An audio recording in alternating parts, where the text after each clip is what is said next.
but you said he's just a friend. We rolled around and we kept in touch through his friend Mike. The world was young, but we knew we couldn't rush. Whenever I got lonely, needed some advice, he gave me his shoulder. His words were very nice, but that is all behind me, 'cause now there is no other. My love is his and his is mine. My friend became the love of my life. You are my friend, love of my life. I can depend, love of my life. Without you, baby, it feels like a simple true love. Break it, break it, break it, break it down in the ooh. You know you rock my world, and you be boy and I'll be girl, and we won't stop until the break of dawn. Love of my ooh, you know you rock my world, and you be boy and I'll be girl, and we won't stop until the break of dawn.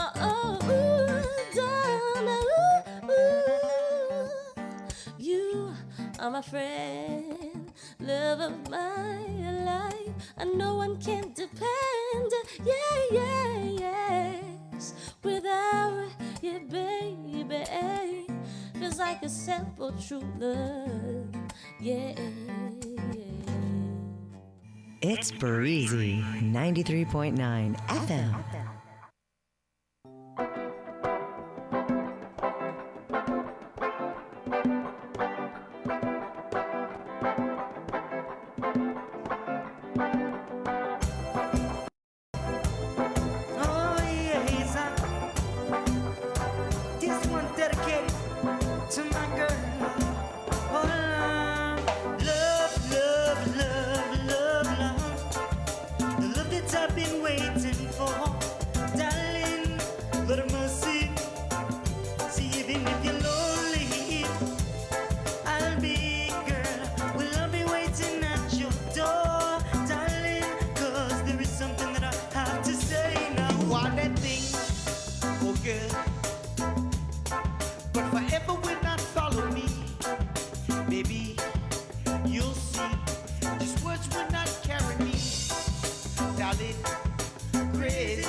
Cause when you do, you make me cry, and if you tease me, within your love make me die in it hurt. Why you got to tease me all the time? I said it hurt.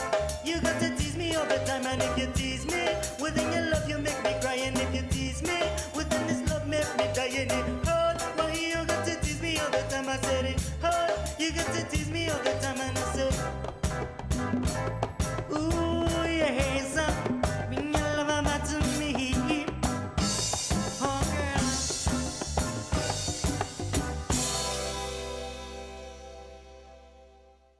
You're listening to Breeze 93.9 FM.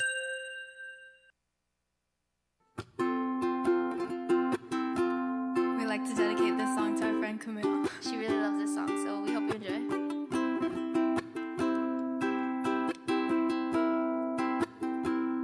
Ooh, I can tell by your eyes that you probably been crying forever. And the stars in the skies, they don't mean nothing to you, they're a mirror.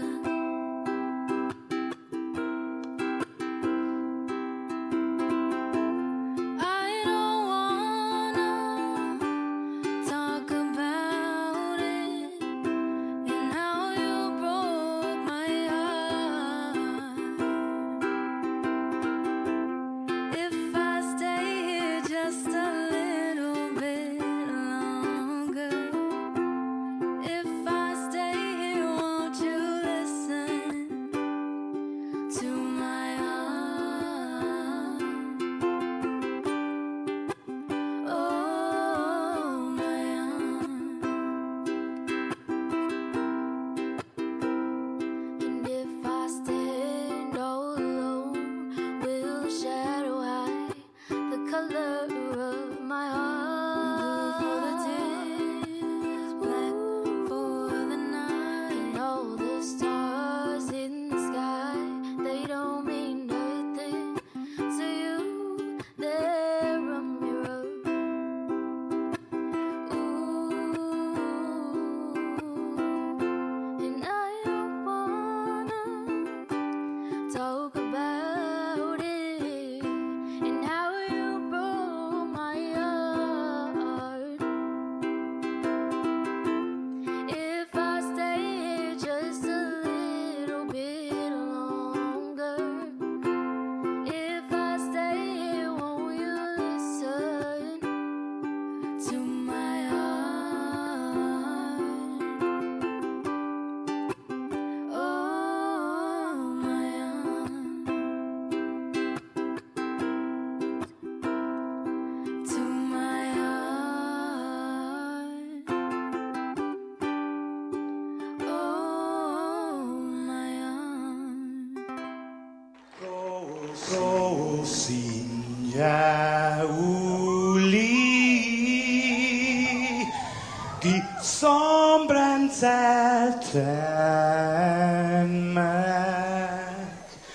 e zu ita saluda antes di niga Radzaudzan malak estrezas durante in todo in memu a no distancia como kupugi palu zangiman malak guafi ikonum nasugi airi prebatu la noci nai banderata gaigi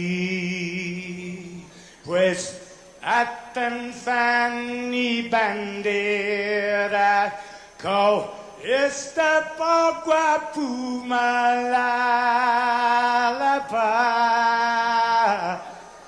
giluk tanu man libri sentami ti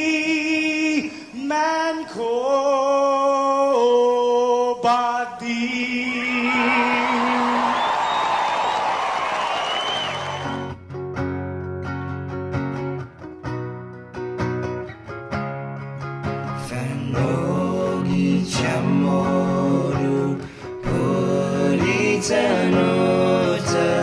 Kantai matuno Nyagi toru iluga Paraiona Parai gloria A big isla Para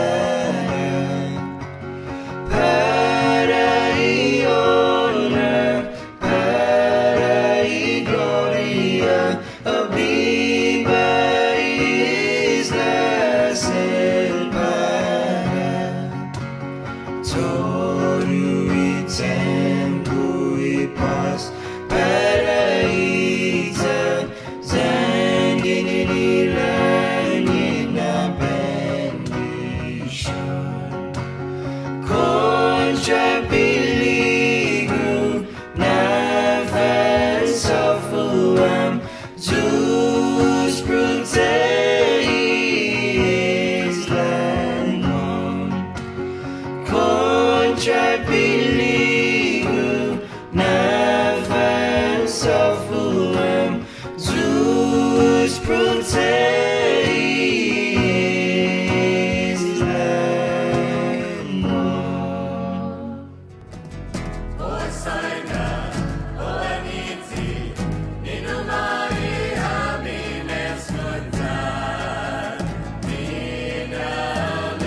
maisazu Parabaputehi Zandifendi Ihinengi Kultura Lenguahi Airi Hano Zanitano Tamoru yes Zanitano Tamoru yes Shaku la la la la did it to get into stop that did it to get into stop that did it to get into stop that did it to get into stop that it's the who what been my ihilo zani biblia ibandera ngohan yes ibandera ngohan yes ibandera ngohan yes ibandera ngohan yes ibandera ngohan yes ibandera ngohan yes ibandera ngohan yes ibandera ngohan yeah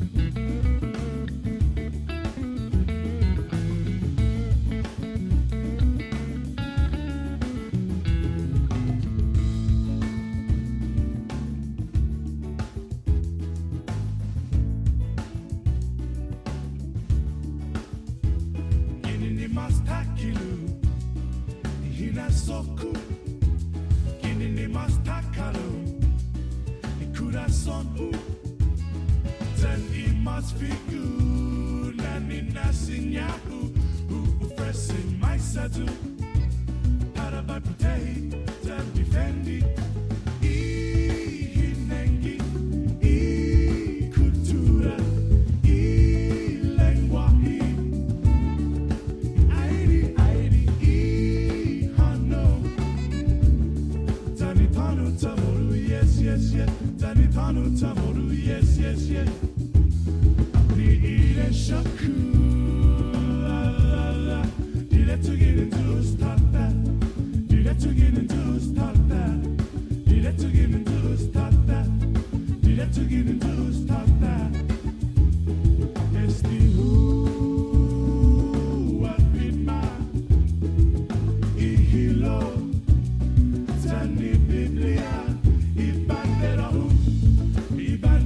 ngohan yes ibandera ngohan yes ibandera ngohan yes ibandera ngohan yes ibandera ngohan yes ibandera ngohan yes ibandera ngohan yes ibandera ngohan yeah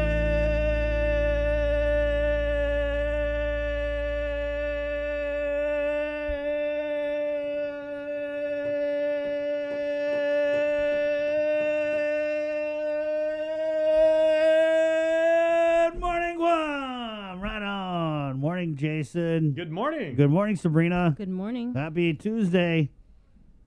And Mr. Sun is in a good mood today. All Did right. you see that shot? Nice shot, Joe. Yeah. It was hot yesterday. Oh, my geez. Was it? Yeah. I was in the office all day yesterday. Yeah, I didn't see the light It of was a day real yesterday. scorcher. Oh, was it? What'd you guys do? Nothing. I went outside and it was hot. That's it. I went to the Menengan Memorial. Wow. How was that, Bree? It was quite different from in the past. Yeah. It was scaled back a lot more because of COVID. How many people showed? Probably about 50. Wow. Like I said, it wasn't. It was shorter. Usually, it's like 2-3 hours with the march. They usually have the annual run. None They of didn't that. have that? No. Well, you no, can still no. run in COVID, guys. No, they didn't have that. It was just the wreath laying. Wow. What was the vibe like? How it is every Yeah. memorial service, really somber time to really reflect on why we commemorate liberation. It's not for the parade or the carnival or anything like that. It's to remember what happened here. Who came out? Were there a lot of survivors? There were some, not a whole lot. Then you, of course, you had the governor, lieutenant governor, the mayor of the mayor's council. Jesse Alec was there. It was really a small ceremony. We shot it. We posted it I saw it. online, and you Yeah. can watch the whole thing. Yeah, we shared it. So what was up with the whole land dispute this year? Was it everybody just got in, no problem? Yeah, there was no issues with land, and thank goodness, because you don't want to hear about that when we're supposed to be Yeah. Tell me about it. reflecting Yeah. on liberation. Right, and then so that's part of what we're going to be doing for liberation. We're going to be doing some other things too, right? Yeah, we are. Are we? Yeah, as we do every year. Yep. Once we figure out exactly what that is, we'll let you know. Well, we are encouraging people to submit their liberation Heroes, yes. Yeah, and Ken is actually working on that. He's also interviewing family members of survivors of the Japanese occupation of Guam during World War II. I know he's talking to Mark Mendiola, who's going to be sharing his story, I believe, of his grandparents and what they endured during the war. And then there's a couple of other people that he's lined up interviews with. If you have a story that you'd like to share, please DM us, message us here on Facebook. Yep. You can email me, Sabrina@kuam.com. We'd love to hear your stories and, perpetuate the memory of what happened here so that our children will know what happened. Because, I had emceed one of the Menengan memorial ceremonies, and one of the things that I mentioned was growing up in the States, going to school in the States, you really didn't know what truly happened here. And so it wasn't until I moved to Guam that I found out, about the Japanese occupation, about the concentration camps, about the March to Menengan, about in interviewing the survivors who were raped, who were beat, So, like Glenn wrote here, Hasu Menengan. Yep, Hasu Menengan. Who's your liberation hero? I would have to say my grandparents, my grandmother, my grandfather. Was Willie Flores there when Yes, when you were Willie there? was there. Because Mhm. he's in charge of the Menengan Foundation. Memorial Foundation. Right? Mhm. Yeah, and Yeah, he was there. he's done so much work over the last few years. I mean, I kind of felt bad not being able to interview former Senator Willie Flores. Because like the last few years he's shared the work that he's done, and they said how they've reached out to like survivors and their families, and they've built that beautiful memorial over there. You got some really, really good shots of that. But the COVID and everything like that does not take away from like you said, the sentiment and the spirit, not just of the day, but of that sacrifice that we all remember now. Yeah. It's also interesting how you were saying that because you grew up in the States, that part of Guam history was something you had to learn later. And I'm sure I think Guam is like a little footnote, like they talk about, they retook the island of Guam or whatever, like in the regular history books. But of course here it's more Guam centric. My thing in my family, because my grandmother on my dad's side, she lived through that and everything. That was just one of those things that we didn't bring up with Nana, and it was kind of like understood because it was it was a very, like kind of obviously a very dark time, some like painful memories, and my grandmother basically also said that you do not carry bad feelings or hatred over like with generations and everything, and she drilled that into each of us. Oh, my grandpa did. He had no problem. Yeah, but Didn't we like going to Tumon, so my grandpa's family, they had land in Tumon, and he didn't like the tourists, and but my liberation hero is my grandfather, because he was on the Guam Combat Patrol. So after the war, what they did was they basically deputized a lot of the Chamorro men, the young Chamorro men. He's 18 at the time. Imagine being 18 years old, the Guam Combat Patrol, and there were a bunch of Chamorros who were deputized, and they basically, their job was to go throughout the island and hunt down any leftover Japanese soldiers or stragglers. And so he did that. They all did that on behalf of the United States military, and it wasn't until many years later that they were designated as Marines, like honorary Marines, so they got like the full-on veterans benefits. So that's my liberation hero, my grandpa, Jose Santos Tenorio. Very nice. We actually took some pictures. Do you want to run that Yeah. cute little that little video?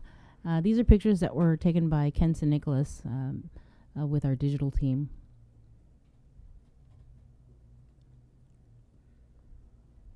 Yep, you did. Yeah. Okay, so we're gonna play.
Okay, those are pictures from our Ken St. Nicholas of the Menengan Memorial that was held yesterday in Jotnya.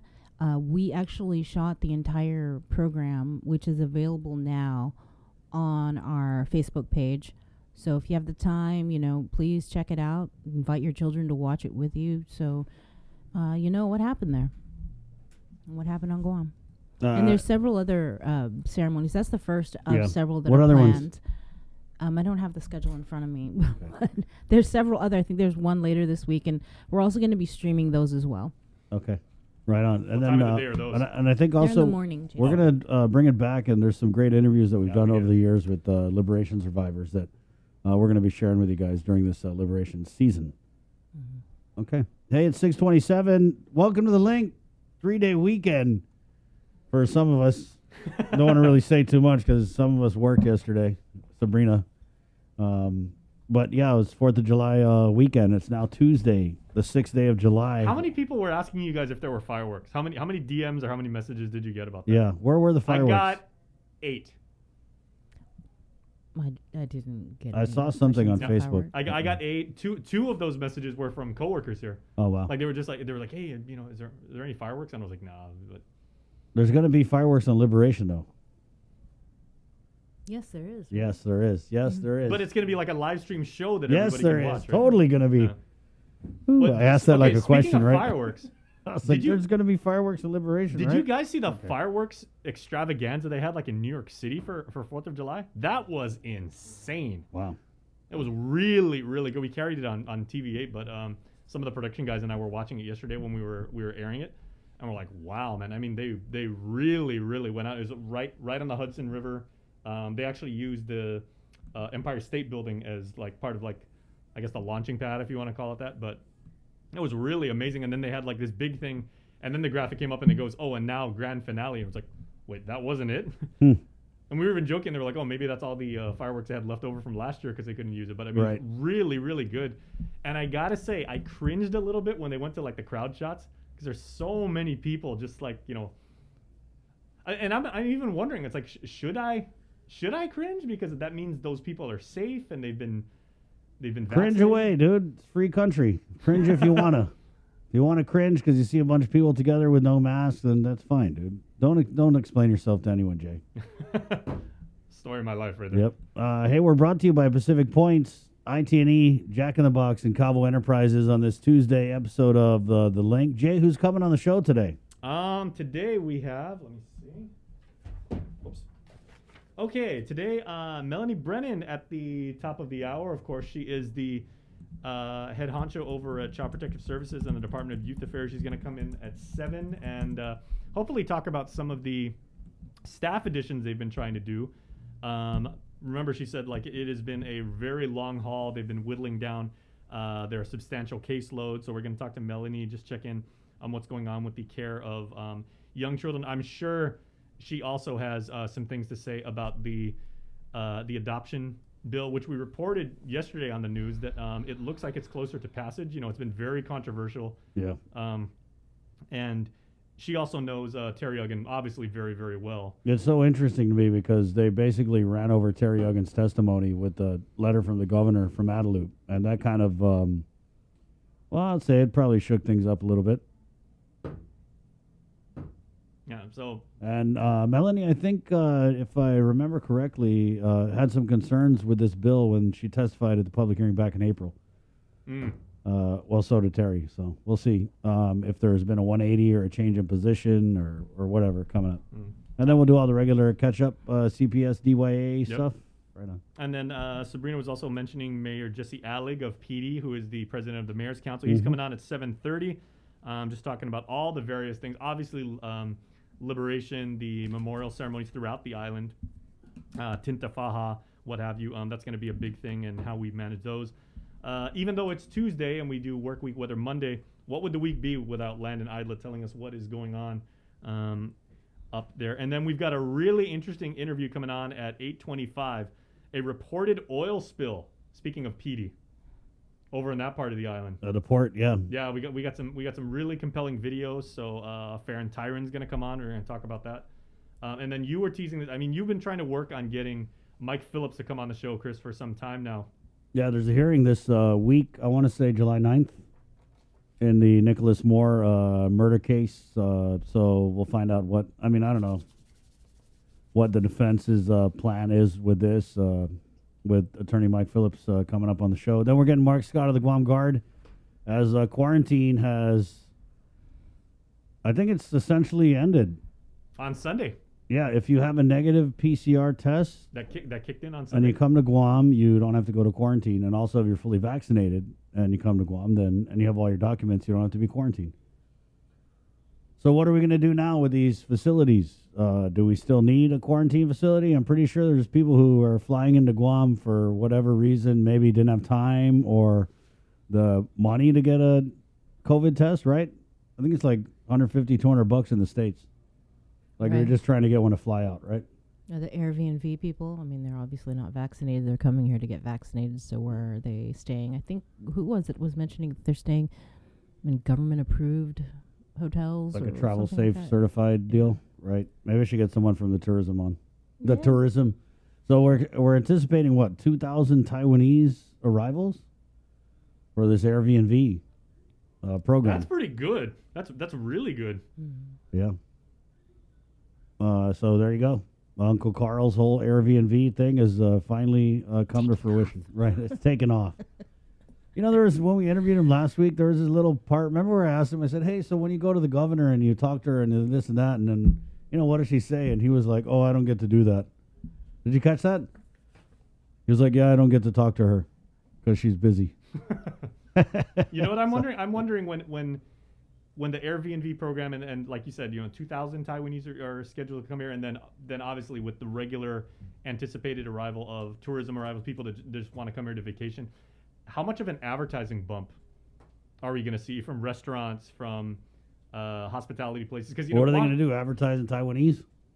They could say, you know, specials come here. You know, we have a clean, safe environment. Right. I mean, and you've always seen that predominantly when there's a ship in town, right? When the military's here, you always see that. Yeah, Maggie Monroe comments. Maggie Monroe Anderson comments in. Have we heard anything? There was something I saw last week where, and I know Governor Carl had talked about this idea that let's give every tourist $500. Remember they brought that up before, like Right. Yeah. Yeah, So but- this was like from last But year. she's I know talking Hawaii about did. 500 straight up cash, or like not a Just voucher. to give them not something a- to put in their pocket, you know, to so they could spend money, so they could give it right back to us.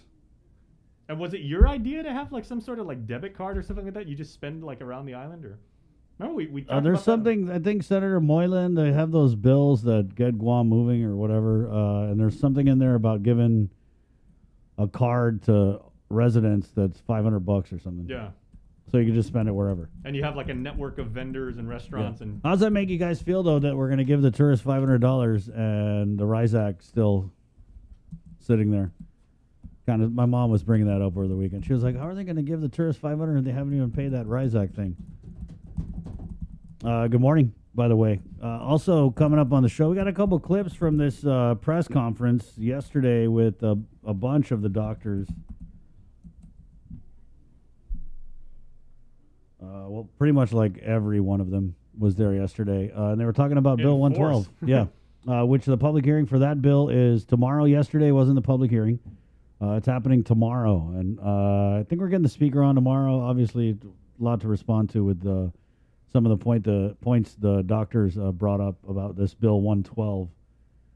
It's 6:35. All that's coming up. Plus, we got a sneak preview of our Boca Talks podcast, which is part of the KUAM Podcast Network, which I just saw Sabrina's podcast on KUAM. Good job. Thank you. Yeah, awesome. And you can look forward to more great podcasts from the KUAM Podcast Network. Always. Then we're also doing a little feature on the Guam Safe Certified program, Jay. Yeah, so this week's, of course, Joan Uggan-Charfers does that every week, and this week's featured business is Crust, or more technically known, Crust Pizzeria Napoletano. And our good friend, Tim Perez, he's of course the husband of our creative director, Megan Perez. He is the restaurant manager down there, and he gives like an overview of what they're doing to, again, provide a safe and clean and happy environment for hungry patrons. Right. That want to head down to East Agana. Good turnaround. It's good to see that after, remember during the pandemic, the height of it, Crust was like one of these hot spots where there was a gathering, where COVID had spread out. So it's good to see that we can do that complete turnaround by following all the protocols that are put in place to protect us from the spread of the COVID-19 virus. Because in the restaurant business, your reputation is everything. Both for or against and everything like that. So I mean, how many times have you guys done like a Yelp review? I do reviews like that, Google reviews, Yelp. Every time I go somewhere, I always just give it like an honest review. I was like, hey, great staff. People you can't. Let me tell you a story. So I ate out last week, right? And this is like the same day that we interviewed the environmental health inspectors. Were you here for that, Bree? No. So anyway, we went into this whole discussion. Oh, you weren't. Yeah. So we went into this whole discussion because one of the inspections they did, one of the customers had said that something smelled like cockroach. Right? Remember that? And so we went in kind of with the environmental health people about explain what's that smell, how does it happen? And so anyway, it was just basically, if you heard that interview, probably you wouldn't want to eat out that day just to be safe, but not me. So I go to eat out at this restaurant, and this is just such our Chamorro culture, right? How we're so just like humble and shy, and we don't want to say anything to upset anybody. So I go into this restaurant, and I go back to the bathroom to wash my hands. It's the first thing I do when I go into a restaurant. And that's even when I sanitize before I get down because you're touching the doorknob. So I go into this restaurant, no freaking soap in the restaurant. Not squeeze, oh God. Then I go touch the other one, no soap. And I've already touched all this stuff, right? You know what I mean? Yeah, I freaking hate that. I think it's actually amazing that like a lot of businesses, particularly restaurants, haven't switched their doors from like doorknobs to either like the basically like the push one. Well, it's an extra cost. And I mean the motion sensitive ones, right. Obviously they're a lot more expensive, but so of course when I get out of the bathroom, I'm just mamala for them, not for myself. I didn't say anything. So we sat down and I told my lady, I was like, man, there's no soap in the bathroom. She's like, oh. And so we started looking around and I don't see the health rating. And the law is you're supposed to prominently display your health rating, right? So we're looking around, and I'm like, okay, go look over there. Is it over there? But you're not trying to make it obvious, right? Because, I don't know what I was thinking. I was thinking, like, I don't want to hurt anyone's feelings. Like, I'm about to risk getting food poisoning because I don't want to hurt anyone's feelings. So we're looking around, and I don't see it.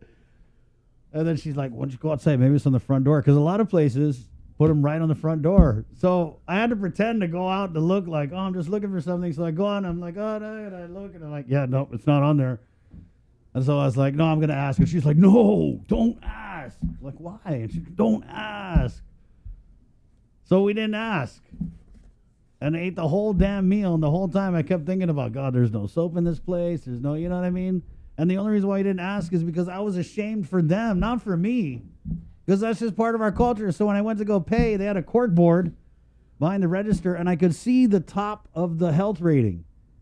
like the form, because it's a paper and it says something like this establishment has been graded, but I guess it had fallen behind the cork board, or they just weren't displaying it. Yeah, so there you go, guys. And you know how it is when it's already in your mind and you're getting your food, it's like everything just seems off because you don't know what the hell you're eating. Yeah, so anyway, after that, I texted our friends at Environmental Health. I was like, hey, are they supposed to have their health rating on display? And they're like, yeah, they are. I was like, oh, God. Whew. Okay, I thought I was imagining things. Anyway, that's my little story about how I almost endured about a food poisoning because I was too mamalo to ask for the health rating. Moral of the story, don't be ashamed. Know your rights as an eater. And actually, my very first day on the job at KUAM, right? This is way back in '99. My first day on the job, Bree was like, and she's like, hey, you want to come with us? We're gonna go out and do a story. So it was her and Mike Villagomez, who you guys remember, took over when Joser was on vacation. And as soon as we started going around, we went to a couple different shoots, and we stopped at one of the gas stations. Bree got the little, the plastic tin of chicken Kelaguen. First thing she does, she turns it upside down, looks for the expiration date, looks it all over and everything like that, and then found, I think it was like a dropping or like a fly or something in it, and then she was she made 4 or 5 calls. Then I was like, wow, these guys are super serious. Yeah. Yeah, but I mean, and that's what you're that's your right. I felt bad though. I felt bad because I realized that I should have said something. And there's a way to say something without embarrassing them But the problem was I didn't know what to say. Where do I start? No, well, see, that's what. Hey, you don't even have any soap in your bathroom. That's what I always do because I've been to a couple. Also, where the hell's your health rating? No, you pull the manager aside. Also, what's this weird thing in my? I mean, you could go Karen and you could make a big production about it and all guns blazing and everything like that. Yeah. What I tend to do is I'll ask for the shift manager or something like that. I'll just pull them aside privately and just say hey, I noticed something, or when I go to the gas station, I've seen this very infrequently, but sometimes I guess too I didn't say anything. Something's out of date and everything. Hey, just FYI, you might want to take care of that. It's clear that a lot of restaurants have had a hard, and this was a smaller restaurant, so because of social distancing, they're only able to have a couple tables at a time. So I think I just felt bad that looking around, I could see that wow, they're really pinching corners, cutting to save money, to stay open, to pay their employees. So that's kind of why I think I. Well, you got a suggestion from Alan in our comments. He goes, write it down on a piece of paper. That's right. That's true? Yeah. And then sign it. Anonymous, not the guy who was just here eating. All right, it's 6:42. Let's go ahead and get into the news now, which is brought to you by our friends at Pacific Points. Now my WhatsApp's blown up. What restaurant was it? Yeah. With the very latest from the KUAM News team. Good morning, Sabrina Salas-Mantanani. Holiday, everybody. After being shut down for more than 2 months, the Jigo Post Office reopens today. The U.S. Postal Service announces that the contract facility will resume its P.O. box and retail services under its previous hours of operation. In a statement, Guam Postmaster Tammy Shonen apologizes and says, we've been pushing hard to get the facility reopened because we understand how important the mail is to our customers. The post office previously said the Jigo and Dededo contract units were closed while they conduct an investigation. The news release made no mention of the specific reasons for the shutdowns. The Dededo post office remains closed. Customers will continue to be served at the main Barrigada post office. The AG's office releases more details into last week's fatal shooting in Tamuning involving an off-duty police officer pulling the trigger. Isaiah Uggan reports. As the case unfolds, the Independent Investigative Team, or IIT, formed to investigate Wednesday's officer-involved shooting in Tamuning that left 49-year-old Fowler Fabian dead, has released new details. According to a release, a knife was confiscated at the scene of the incident and the off-duty officer fired a single gunshot. Additionally, the Office of the Attorney General clarified that an employee who is the spouse of the officer involved in the incident does not work in the prosecution division, the division charged with conducting the investigation, or with any members of the IIT. As is the practice whenever an OAG employee has a conflict of interest in a matter of being handled by the office, a conflict wall is created to limit the flow of information to and from conflicted employees. As we reported, Chief Prosecutor Basil O'Malley said that they will be following the set of procedures for any homicide investigations, such as follow-up interviews, a forensic autopsy of the deceased, and ballistic examination of the firearm. KUAM News learned that the victim, Fabian, is a grandfather, father to 5 children, and a resident of Tamuning. According to Mayor Louise Rivera, that since the incident, she has reached out to the family to see if they need any assistance. We here at the mayor's office, we know him. We know him to, always come around the area. He has also served his community service hours here with us, ordered by the courts. And, he also has registered to get food commodities. So, every time we're doing the distribution of food, he's around and he gets food to bring home to his family. He was a mellow person and he would approach us and ask us, like, how's everything? Are you okay? And, so it was, he would just tell us like, oh, I need to get fruits, or I need to find a job. But he was also happy taking care of his kids. KUAM News spoke with his common-law, Lucia Setig, who said that there are plans to bury Fabian in Chuuk. While the investigation is ongoing, the AG's office is still asking the community to come forward with any videos they may have, or if they were a witness to what happened. You can submit any videos or information available via email at info@oagguam.org or call 475-2580. Reporting for Guam's News Network, Guahusi Isaiah Uggan. Thanks, Isaiah. With more news, here's Nestor Lecanto. This news update is brought to you by Pacific Points. Do more, get more. Hafide and good morning, everyone. Here's a look at your local headlines on the link. The entire healthcare system is under attack. That's how one doctor described the impact of Speaker Therese Terlahi's bill that would end mandatory arbitration for malpractice claims. A group of medical professionals representing the healthcare community held a news conference Monday ahead of the first public hearing on the measure scheduled for later today. Here's more. It's clear the bill has struck a raw nerve within the healthcare community. More than 20 faced off before the media, and still others spoke from online, all voicing opposition to the measure. They say ending mandatory arbitration, where a 3-member panel can pre-screen a malpractice claim to determine if it has merit, would have a chilling effect on their current practice. They say doctors would be reluctant to stray outside of their core and would more likely opt to refer patients to off-island specialists and subspecialists, all to avoid costly potential litigation from patients who may be unaccepting of bad medical outcomes. Dr. Vincent Dueña suggests the priorities are mixed up. Even for the specialists that we do have here, we still don't have enough to meet the growing demand. These issues are well known to us and well known to our leaders, but still not much is done to prioritize healthcare. Adult primary care providers have to treat extremely complex, extremely sick patients. This is not what should be happening. The main purpose of Terlahi's bill is to provide what she calls justice for those who can't afford costly arbitration. Along with a voluntary arbitration panel, her bill provides the option of allowing what she believes is a less expensive option of going before a magistrate judge to decide the merit of a claim. Dr. Nathaniel Berg disputes that. The cost of arbitration has not been compared to the cost of taking it to the court system. And the cost of arbitration has not looked at has not been evaluated to see in this modern day and age. Dr. Wynn and Dr. Cruz just spoke to us. They didn't fly out here. Why can't we use Zoom? 3% of all cases go to court nationally. Because arbitration helps to stop that, right? And it ends up being less expensive for our community. It's worked is the answer. Doctors were also critical of the timing of the bill, which comes as frontliners are already under siege in the midst of a challenging pandemic. The increased threat of litigation and the potential for higher costs is giving doctors like Thomas Shea second thoughts about his long-time practice here. It's a difficult time for Guam with COVID, and I hope the senators, especially the healthcare chair, listens to these colleagues sitting next to me. She's not here today. We sent her an invitation. But I think it's time for the entire island to realize what's going on. It's not the doctors, because we want to help. We want to help patients. It's time for the senator to wake up. This is a very hostile environment for us right now.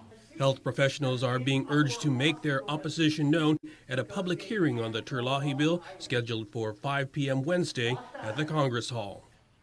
Despite some passionate opposition, a bill to allow adoption agencies to place children in adoptive homes is one step closer to passage. Several senators questioned the measure by Senator Mary Torres because while the law spells out the adoption rules and regulations for public health and social services, there are no specific guidelines for adoption agencies themselves. Senator Tella Taitagui.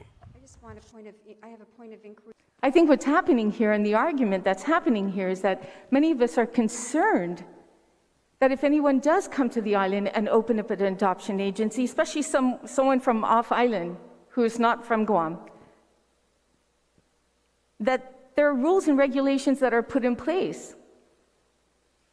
Standards that were made from other adoption agencies in other states, people who've studied this on the best interest of a child. Opposition to the measure among certain senators was also sparked by a letter from Public Health Deputy Director Terry Uggan that outlined a series of concerns. But Governor Leon Guerrero later weighed in with a letter of her own, saying her administration and public health management were in fact in support of the bill. Sponsor Torres said safeguards remain in place and that Public Health's Bureau of Social Services maintains control over the adoptive child throughout the process. I don't recall that. If you weren't the agency contacted, you don't get the baby. Social Services then maintains legal custody of the baby until the termination of parental rights, which has to be approved by the court. So if that adoption agency, which remember was selected and contacted by the Bureau, decides to just run off with the baby instead of taking it to the pre-approved home, then Public Health, the courts of Guam, and the Guam Police Department will know about it. The measure was moved to the third reading file for a later vote. Session will resume this morning with debate on a companion measure to the adoption agency bill. And the governor's latest executive order further easing quarantine restrictions went into effect Sunday. Tourism officials say the door is now wide open for visitors to start coming back. U.S. Customs and Border Protection has also launched a new procedure that's also welcome news for arriving tourists. CBP has introduced an enhanced international arrival process called Simplified Arrival. All the inbound passenger has to do is pose for a photo, says CBP spokesman for Guam, Chief Mark Pablo. So you come in, you present your document to an officer, your travel document. The officer takes your photograph. The system then verifies your identity. And that's basically how it works. There's no more fingerprints, unless, of course, you've never had a photograph taken. So most of the photographs that we have are from visa applicants, passport photos, previous entries into the United States. The photographs that CBP takes of U.S. citizens and green card holders are automatically deleted after 12 hours. Photos of foreign travelers will remain in their database for use should there be a return trip. It makes it easier for the officer and for the traveler. And it works out for COVID because now a traveler doesn't have to touch surfaces as much. The interaction between the officer is a lot briefer. Simplified Arrival only uses the biometric facial recognition process where travelers are already required by law to verify their identity.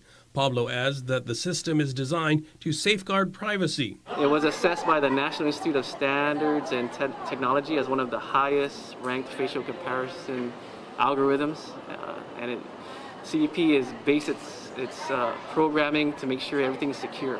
CBP expects that it will help to speed up long lines and congestion during the arrival process. Pablo says there's also a simplified exit program that they're working with the airport and the airlines to launch as well. It's facial recognition that would help you check in for your flight, check in your bags, get your boarding passes, and then as you get to the gate, your photo's taken again to show that you departed the United States.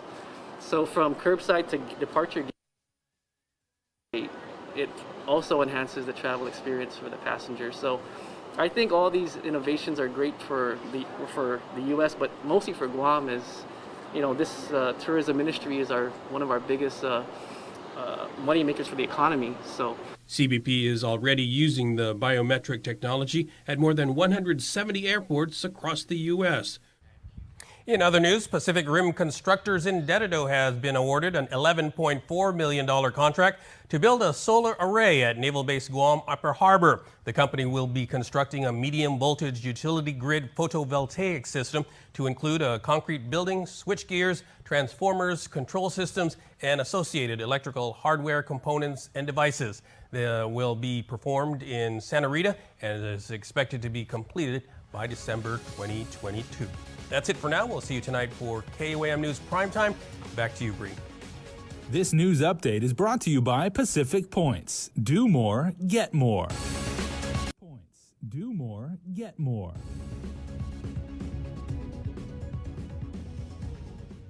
Thanks, Nestor.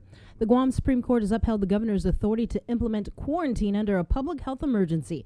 In a significant determination, the High Court found that Section 19605 of the Emergency Health Powers Act is inorganic and void because it violates separation of powers doctrine by encroaching on the governor's Organic Act authority over quarantine under federal law. The lengthy 36-page decision also held that quarantine orders may be challenged on constitutional grounds, and if a challenged law or regulation is not neutral or generally applicable, it is subject to strict judicial scrutiny. The governor's office issued a statement late last week calling the decision a hard-fought victory for the people of Guam. The governor went on to state that her quarantine policies have always been guided by science and medical advisors. It is necessary to expand quarantine protocol again. The full scope of my authority and responsibility will be clearly understood, end quote. The private non-public charter school summer programs have been given the green light to continue their activities. It was last week when a letter was sent out to the respective schools from the Guam Department of Education warning of a cease and desist of the programs, as these schools were not complying and failed to turn in necessary documentation for Federal CARES Act and American Rescue Plan funding. Although, according to GDOE, Federal Programs Administrator Axontis, all the private and non-public and charter schools have complied and sent the forms in by Wednesday, June 30th. Sontis has since instructed the schools to continue with their programs. Now GDOE can start the process to ensure summer school teachers are paid promptly. Americans celebrated the nation's 245th birthday over the weekend after over a year of COVID restrictions, lockdowns, and mask mandates. But there's also concern about the more contagious Delta variant that's now in all 50 states. Here's Elise Preston with more. In Washington, D.C., the National Archives celebrated the 4th of July with its first in-person event since the start of the pandemic. And in San Francisco this weekend, people gathered from all around for a block party. It's great. I mean, after a whole year of following the rules, not going out, and now we're finally safe. Nice to see smiles again beneath the masks. But busy airports, big holiday crowds, and close contact celebrations nationwide are raising concern that pockets of unvaccinated Americans could put those gatherings at risk. The numbers vary by state, but southern states in particular are lagging behind with low vaccination rates as the more contagious Delta variant is now present across the country. Utah's governor says his state is seeing rising hospitalizations. We're working hard to encourage our younger population to get vaccinated. We have 89% of those over the age of 65, so we feel really good about that, and our death rates have come down because of that, but we desperately need more. The U.S. came close but did not reach President Biden's goal to get 70% of adults at least partially vaccinated by Independence Day. Sunday evening, the president spoke from a July 4th celebration at the White House. This year, the 4th of July is a day of special celebration, for we are emerging from the darkness of years, a year of pandemic and isolation, a year of pain, fear, and heartbreaking loss. The first family ended the day watching the annual Independence Day fireworks display. Elise Preston, CBS News, New York. A series of memorial services to commemorate the liberation of Guam kicked off Monday. A wreath-laying ceremony was held in Menengan. Because of the COVID pandemic, the ceremony was abbreviated from years past. During the Japanese occupation of Guam during World War II, thousands of Chamorros were forced to march to the concentration camp in Menengan, but thousands died along the way. Others were murdered, beaten, and starved. Adelup, in the meantime, announced that the theme for this year's 77th liberation is Contra e Peligro Tafanatsu, which means against all peril, we rise. You can watch the stream of the Menengan Memorial Service on our Facebook page. We continue with our weekly segment highlighting some of the island's businesses who are Guam Safe certified by the Guam Visitors Bureau and have the World Travel and Tourism Council Safe Travel stamp. Today we head over to Crust Pizzeria Napolitana. Guam Safe and WTTC Safe Travel Certified Program Showcase is brought to you in partnership with the Guam Visitors Bureau. Howdy, everybody. My name is Tim Perez. I am the front of the house manager here at Crust Pizzeria Napolitana. So here at Crust, we want to offer a safe environment for our guests as well as our employees. That is our number one priority as a community member as well as a business.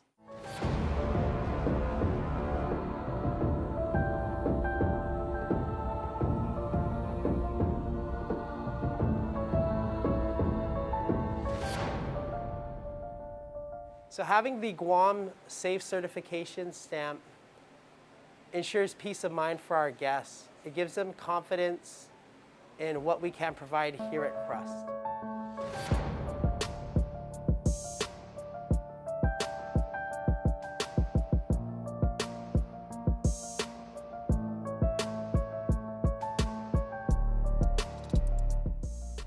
We've taken steps to ensure safety by following our public health guidelines, offering temperature checks when guests come in, sanitation areas for our guests as well as our employees. We sanitize the front of the house, the back of the house, all surfaces very often. We also provide a social distance setup. We will require our guests to wear our masks at all times, of course, if they're not eating or drinking in the establishment. And we do wellness checks on our staff as well as have the restaurant sanitized very often.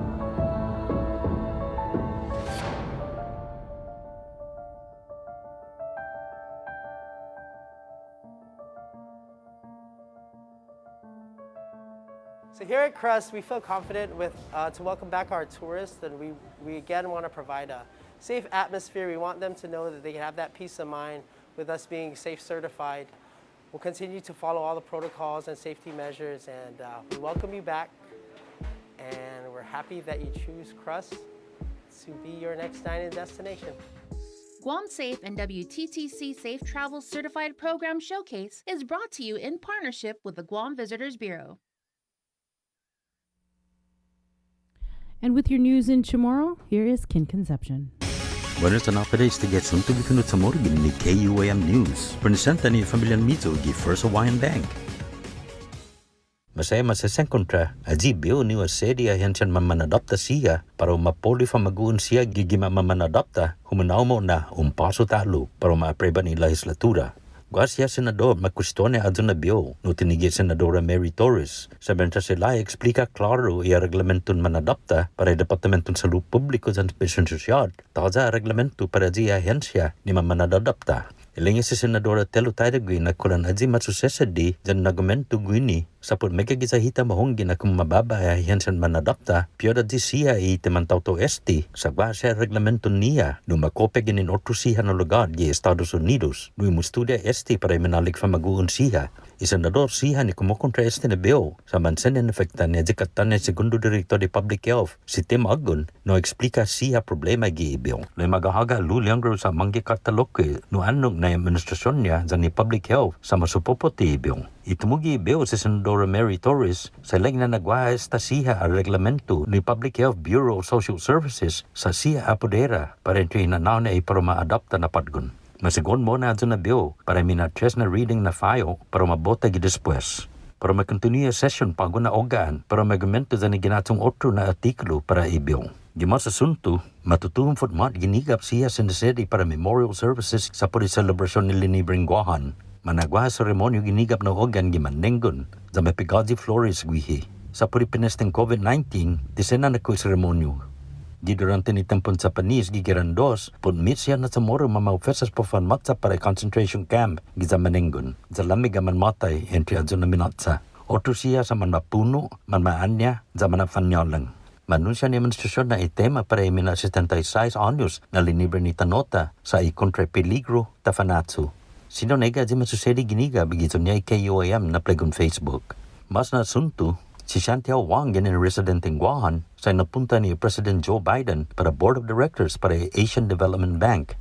Hasan benido i gobyerno este na asunto.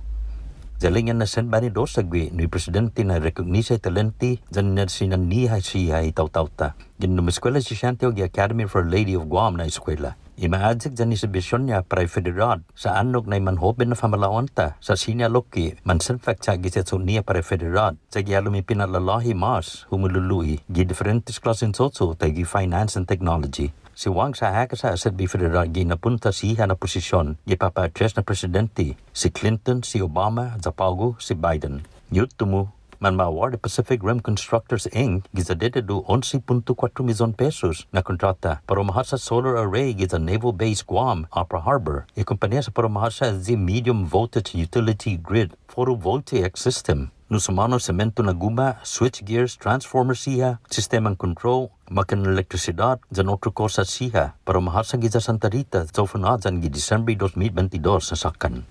Para Guam News Network, Guausikin Conception. Yasunto ifinut sa muro sa presenta sa ninafatto ni Familiang Mizugi First Hawaiian Bank. June makes the best malasadas in Hawaii, a fact not lost on Daryl, whose brother Byron is cooking the onaga he caught at his secret fishing spot with his girlfriend Malia, who used to work for the Shave Ice Guy, whose second cousin Vince drives the school bus ridden by Calais, whose auntie makes the best malasadas in Hawaii. Everything here is connected, and with the new First Hawaiian Bank mobile app, you can stay just as connected to your finances, and it all starts with yes. Uno Mixed. We're mixing it up on the last Thursday of every month with a look at lifestyle, entertainment, food, and so much more on the stations, networks, and digital platforms of KUAM Communications. Uno Mixed is presented to you by Docomo Pacific, Better Together, and Pepsi. This July, Independent Guahan and Todunga Marianas presents Nat Lotlat, Songs of Freedom Volume 5. KUAM News, in partnership with the Guam Visitors Bureau, brings you the Guam Safe and WTTC Safe Travel Certified Program Showcase. Look out for this powerful symbol for visitors, island residents, and industry workers alike, as it represents establishments with a consistent global commitment to safety practices. Stamped with approval by the Guam Visitors Bureau and the World Travel Tourism Council. Every Monday on KUAM News will feature a different local business who's taken the Safe Guam and Safe Travels pledge to maintain health and safety standards to get Guam back on track. Log on to visitguam.com to see how your business can receive the designation, what businesses in our community are Guam Safe certified, and have the WTTC Safe Travels certified. Do you feel like you're missing out on something? Make life more rewarding with Pacific Points. Earn and redeem points for bill rebates and free load at IT&E, discounts on fuel at Shell, vouchers at Foodies, and United Mileage Plus miles. You can even pay with Pacific Points at IT&E, Shell, and Foodies. Pacific Points. Do more, get more. Family platter of fried chicken? Check. Tray of red rice? Check. Birthday cake? Check. 1 case of water? Check. 12-pack of beer? Check. 2 cases of Pepsi? Check. When you have a long checklist but are short on time, we got you. Get it delivered by us. Order on the app or website at uno-go.com. Guam on demand. Shoot, I forgot the paper product. Oh wait, UnoGo has that too. GU Self-Storage, conveniently located near the Harmon McDonald's. We offer affordable rates, online payments, and auto bill pay for your convenience. Plus gate access daily from 6 a.m. to 9 p.m. Call us today at 648-7867 for more information. KUAM's multi-platform morning show, The Link, just got a little more delicious with Feed Me Fridays. Chris, Sabrina, Jason, and the rest of the morning crew will take some time each Friday to talk food, taste food, and bring you all the latest and greatest in food from King's Restaurants and Ruby Tuesday Guam, old faves, new hits, and everything on the menu in between. It's Feed Me Fridays on The Link. Catch SportsLink on the KUAM News Morning Show, The Link, every Friday to hear about the latest in sports news, game schedules, athlete profiles, and more. SportsLink, brought to you each week by Cure Alkaline Water and Mariana's Irrigation and Landscape, airs every Friday across the multimedia platforms of KUAM. Tune into the broadcast on Breeze 93.9 FM on KUAM TV 11, live streaming through the KUAM News Facebook page, or view highlights on YouTube, KUAM News Facebook, and Instagram. SportsLink is hosted by Dave Delgado through KUAM Sports, and he will make sure that everyone knows what is happening on the fields, in the gyms, and everywhere in between.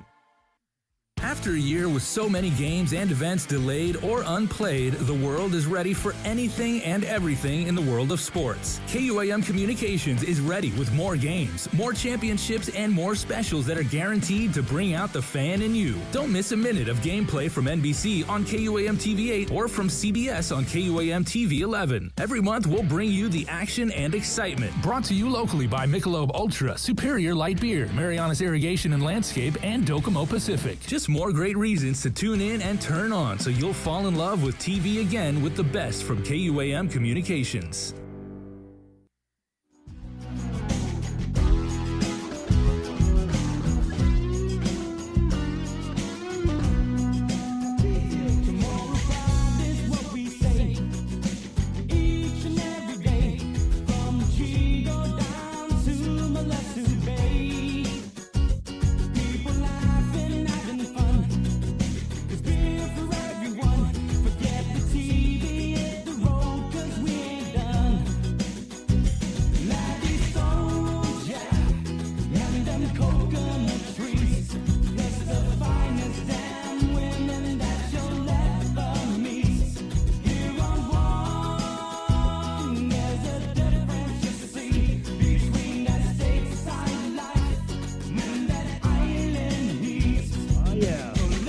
Tumon Bay. Yes, let's. Yes, right on. We need to do a link on location. One of these mornings, you guys. The four of us can still be socially distant. Yeah. And all four of us can Zoom from the beach. Okay. We need to do that. Let's just go now. You want to go to the beach, Melanie?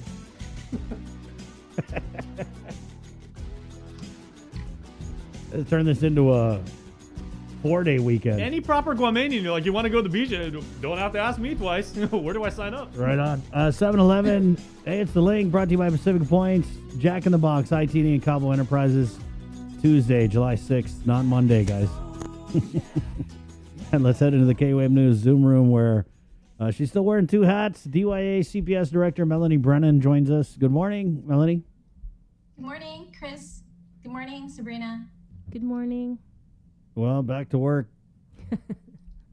That's right. I know a lot of us were thrown off by this 3-day weekend, and I know you got a big update for us with the DYA CPS, so we'll go ahead and let you start there, Melanie. What's going on with your agencies? So I think that the last time we spoke, there were about 700 cases that were backlogged that we had closed off. I'm happy to report today there are 768 cases that were properly addressed and closed. The remaining 150 plus are still on our current social workers caseloads and investigations and in case management. We continue to manage those as well as manage the new incoming referrals. Since we last spoke, we hired an additional 3 social workers, and we are still pending 2 that are coming in, should be within 2 weeks' time, as well as a PC3 and an administrative aide. So things are looking up in terms of recruitment, but unfortunately, like I said, the turnover rate is always going to be high because of the nature of the work at CPS. And in the last 3 weeks, we also lost a social worker to GDOE and 2 to retirement. Not social workers, but the 2 to retirement one was a social services supervisor 1 and a PC4. Well, there was something that we talked about the last time you were on, and it was, I believe it was incentive pay for your employees to hopefully, keep them on board and also recruit. What's the status of the incentive pay issue? So I did draft a policy that is still with DOA. This administration, the governor is in support of incentive pay, differential pay for social workers in child welfare. And so, as with any policy, it has to be carefully scrutinized, and it's still in the process, but it does look good. And so we're waiting on that as well. We're also, bringing in new training and development for staff. Part of that onboarding is to make sure that the newly recruited social workers have the proper training under their belt. So they're not in over their heads. And so we've got some of the new social workers trained in FETI, that's forensic experiential trauma interviews. And And what that does, it properly prepares them to speak with children who have been through very, very traumatic events, and to properly interview them so that we're not causing more harm by them having to repeat their trauma. You were mentioning these new referrals. Just on average, how many new referrals do you guys get on a weekly basis? So again, like I explained, when school is open and there's face-to-face contact, traditionally that is where we get the bulk of our referrals. Since the pandemic started, obviously, we got less referrals, but referrals still came in through the community. This year we saw a little bit more, but still there wasn't that total face-to-face contact with the school. So they remain about the same as last year in terms of incoming referrals. But I will say that the referrals that we do receive, they are being addressed immediately. And so there is no backlog. The referrals that we received, I would say that, 2020 and 2021, similar numbers.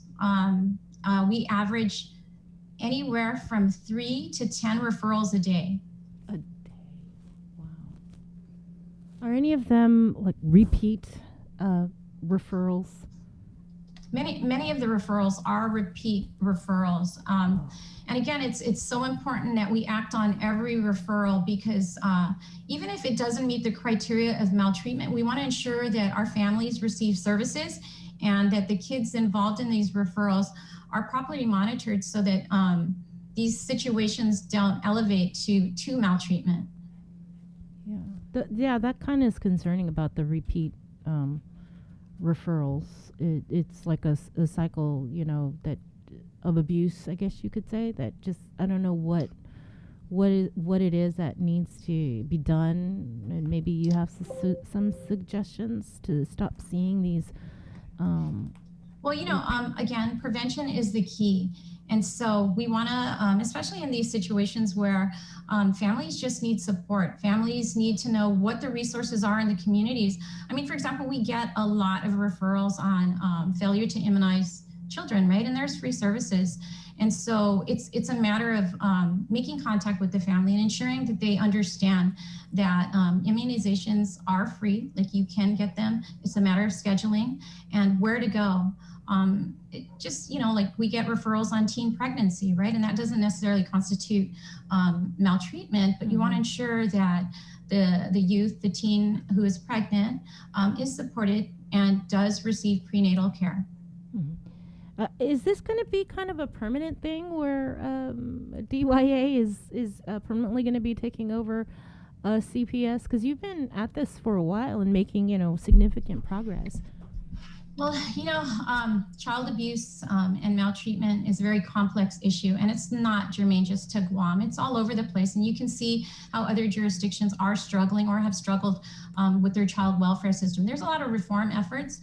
DYA, Department of Youth Affairs, is really concerned because, again, we see a lot of kids involved in the child welfare system.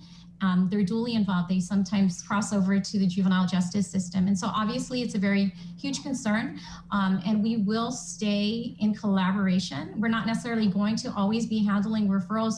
Our job was really to address the backlog and to help fortify CPS with our workers until we can recruit the needed bodies, the warm bodies into CPS. So yes, we kind of knew at the forefront, Sabrina, that we would be there for a while because the turnover rate is constantly putting CPS in turmoil. And so our warm bodies have helped address the backlog, but continue to case manage. And so a lot of these cases are so complex, you can't just solve them in a week. You get the referral and you solve it. It's a lot of hand-holding. It's a lot of follow-up to ensure that services are provided to the families and to the children, and to ensure that the children are no longer in harm's way. It is a difficult job, and so one of the recommendations that we're making is to always be a backup. If there is again, we anticipate with the opening of schools and the face-to-face contact, we're going to see a surge in referrals. And when schools are open, that's when DYA sees kind of a decline in the caseload in the population. at the youth correctional facility. And so we always want to be available to assist in these circumstances. And so that's, one of the recommendations, that you have this cadre of social workers that are at the ready to assist and are trained to assist. And so, yes, we're definitely partners for life. Melanie, I wanted to ask about, so I know you're trying to get social workers, but every other agency that we get on here is talking about how they're trying to get social workers too, right? So, and so go ahead. Yeah, so it's always a struggle. We're working very closely with the University of Guam. In fact, a couple of our new social workers are the recent graduates. And so you always want to have that process where it's so streamlined, where you don't have to wait for an announcement, So what we've done with, the Department of Administration has really helped us. And what they're doing with the social work positions is they're keeping those announcements open. So anytime you have a graduate, anytime you have somebody who's interested in moving from agency to agency, all they have to do is submit their application and it's vetted. And so if there is a position open, we have this list that will be available to us. But yeah, it's a constant struggle. Yeah. Ever since I started coming on, I've told you, it's like, as soon as we select, half of them say, well, no, thank you, I'm going to try somewhere else. And if they have the luxury to do that, they can. But at the same time, Chris and Sabrina, we want to make sure that we're not just hiring any social worker. We want to make sure that, we're really scrutinizing their application and making sure that, that they're in it for the long haul as much as possible. Because I think I've explained this to you. Studies have shown that families and kids that have had the same caseworker, they're not constantly in transition, right? Their outcomes are much better, and they're with child welfare for less time. So you want to have that relationship built from the get-go, and that's really important. So at the same time, we're not just like, okay, everybody who wants a job, come to CPS. It's like, we really need people that are dedicated and committed to child welfare and to improving outcomes for youth and families. What's the update on the foster parent situation? So the foster care situation kind of remains stable. We're always going to need new foster parents. We're always going to need foster homes. And remember, it's supposed to be temporary. And the kids that come into foster care are kids that, like the first thing that the social worker does when they're contemplating exerting or taking custody of children is they're going to look at relative placement first, right? We don't want to cause more harm. And so we want to keep kids in families that they're familiar with. And so we're always going to try and exhaust relative placement, kinship placement, fictive kinship placement, which is, friends of the family that are interested in just caring for children temporarily until we stabilize the family. Foster care with foster parents that are unknown to the children, that is our last resort. And remember, the goal is always reunification. Only in instances, and it happens very infrequently, is a mother coming into CPS and saying, I just can't raise my baby and I would like to give my child up for adoption. So very few of those types of situations occur. And when they do occur, usually the mother has somebody in mind to adopt. Either it's a family friend or a relative or the grandparents. So very, very few kids come in under the Safe Haven law. I wanted to ask, since we're on the subject of the foster parents, there was that Bills 108, 109, and I'm pretty sure you followed the evolution of this issue. I know in April, I think you testified, and then so had Terry Uggan, but more recently, Terry had kind of put in writing a couple pages of concerns that he had with the measures, but then the governor came out and said, oh, nope, disregard, we support it. All the way. Has there been any change of heart in what you initially testified about the bill, Melanie? Well, so the intent of both bills, 10836 and 10936, honestly, the intention is to assist CPS. So, why wouldn't we be for it? There were concerns, though, about, who would be able to, for example, in Bill 108, 36. That really was the intent of that law was really focused on amending the current adoption rules and regulations, right? And so we acknowledge that, that they do need to be updated, and we do need to consider like adoption agencies assisting us with placement of safe haven children. So we recognize that the bill's intent, and we do wish to work with adoption agencies. We wish to work with the Senator Mary Torres in amending the bill to make it work for all of us and to ensure the safety of our children. So you think they're Bill 109 was basically amendments to the Safe Haven Act. right? So you say you want to see some amendments to address the concerns that I'm sorry, it's really low on my side for some reason today. You're guys saying are sorry. kind So you're saying that maybe it was a long weekend and I was listening to music. Really too loud loud. music. I think we all were. So you're basically saying you have concerns and you think they could be addressed through amending of the bill. Oh yes, definitely. And the legislature is willing to work with those concerns, and they're valid concerns. Okay, thank you.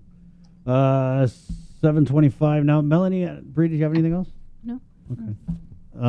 So just the update on our DYA Summer Youth Employment and Internship Program, just an overwhelming interest in it.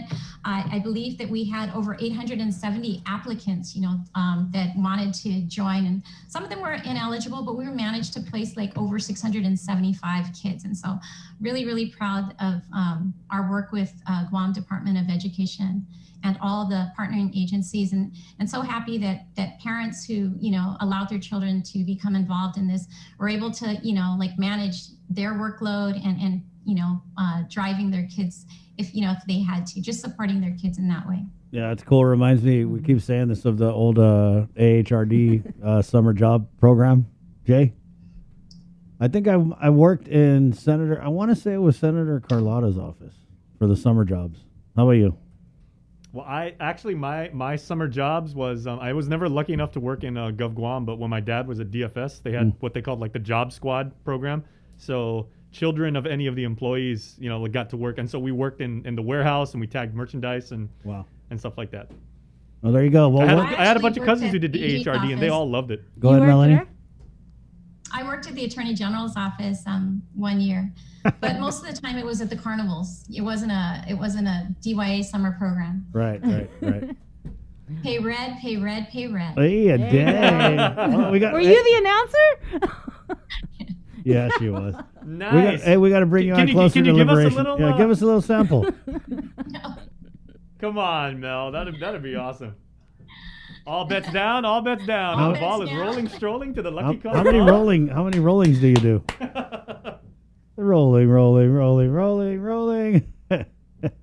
I guess after doing it for like 4 hours a night, it just becomes, like it's muscle memory after that point, right? Thanks, Melanie. All right. Maybe You're next very time. welcome. Thank you too. Next time you come back on, you got to do the ball is rolling, strolling. All right, guys. Thank you. She's like, oh, no, you don't. Pay red, pay I missed that. Yeah. Those are good times, man. Ball is strolling, Rolling to the lucky color of take Chris's money because he never wins. You know what's funny though, because I've been up to Rhoda and I've been up to Saipan when they do their like Beto thing, and they say it in a completely different way. They always say shoot.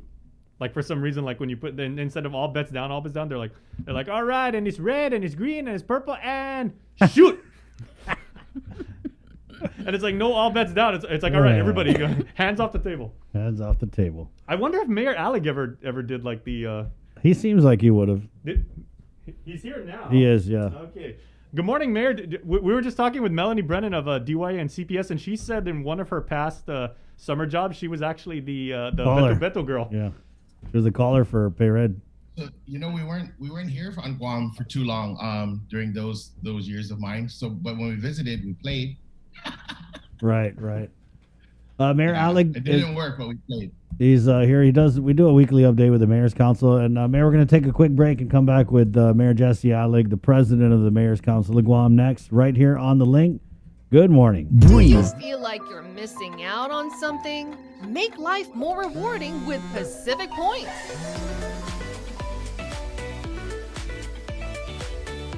Earn and redeem points for bill rebates and free load at IT&E. Discounts on fuel at Shell. Vouchers at Foodies. And United Mileage Plus miles. You can even pay with Pacific Points at IT&E, Shell, and Foodies. Pacific Points. Do more, get more. Uno Go, delivering meals from your favorite restaurants and more, including delivering sodas and adult beverages from the Bottle Shack. Visit uno-go.com or download the app today. Also follow them on Instagram and Facebook.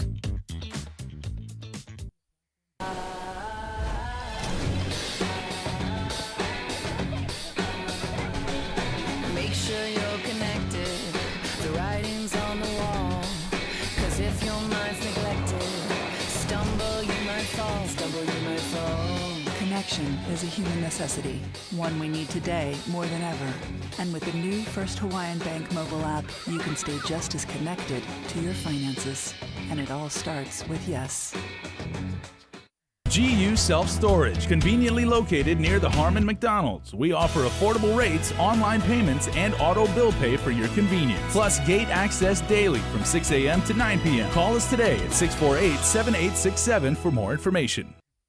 Looking for TV schedules, upcoming sports, or special presentations, or what you may have missed over the busy week you had? Well, look no further than KOAM Digital Digest. This weekly emailed newsletter puts all kinds of information in the hands of subscribers each and every week. Just subscribe and we will make sure you keep up with your favorites and stay informed and entertained throughout it all. Go to KOAM.com, click on the newsletter tab, give us your email address, and you are all set. Brought to you in digital partnership with King's Restaurant and Ruby Tuesday Guam. It's the KOAM Digital Digest, your weekly guide to the latest information and best entertainment on the stations and platforms of KUAM.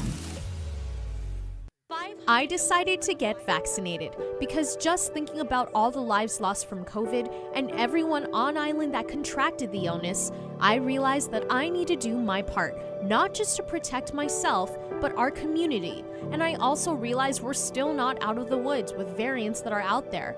I want to be safe, and I want to keep my family safe.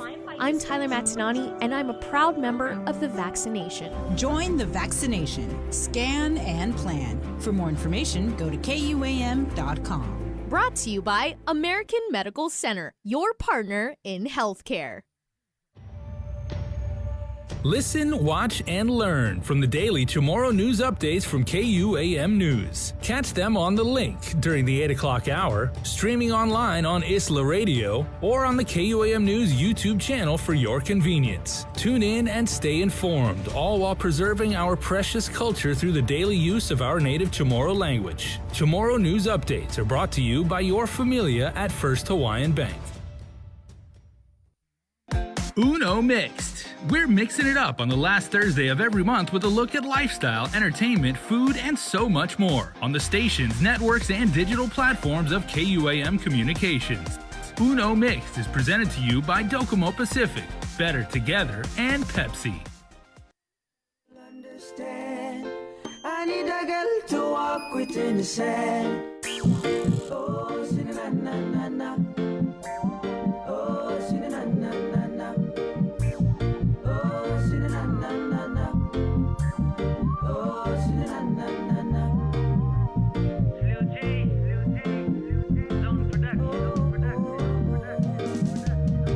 I need a girl that will understand. I need a girl to walk with in the sand. I need a girl that will love and cherish forever and ever.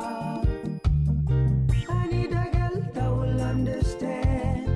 I need a girl to walk within the sand. I need a girl that will love and cherish forever and ever. Searching for a special woman, yeah. A woman that'll understand. So I am. So if you're there, listen me loud and clear. 'Cause girl, you might be the one just right for me. I need a girl that will understand. I need a girl to walk within the sand. I need a girl that will love and cherish forever and ever. I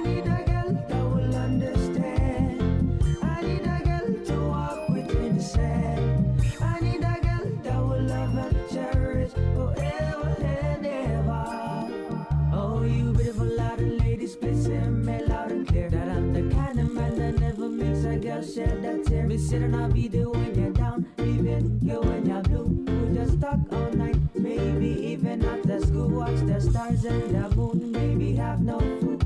Cause when they hold you tight and call you my boo.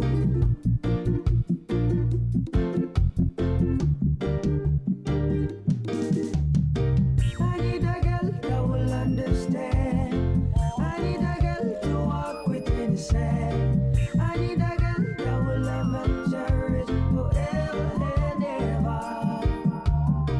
I need a girl that will understand. I need a girl to walk with me in the sand. I need a girl that will love and cherish. Oh, interesting. This is Shady Hills. I didn't know this is Josh Namaulik is in here. I want to say maybe Shabby too. They're old Simon Sanchez High School band. Well, not that old, but yeah, they're Shady Hills.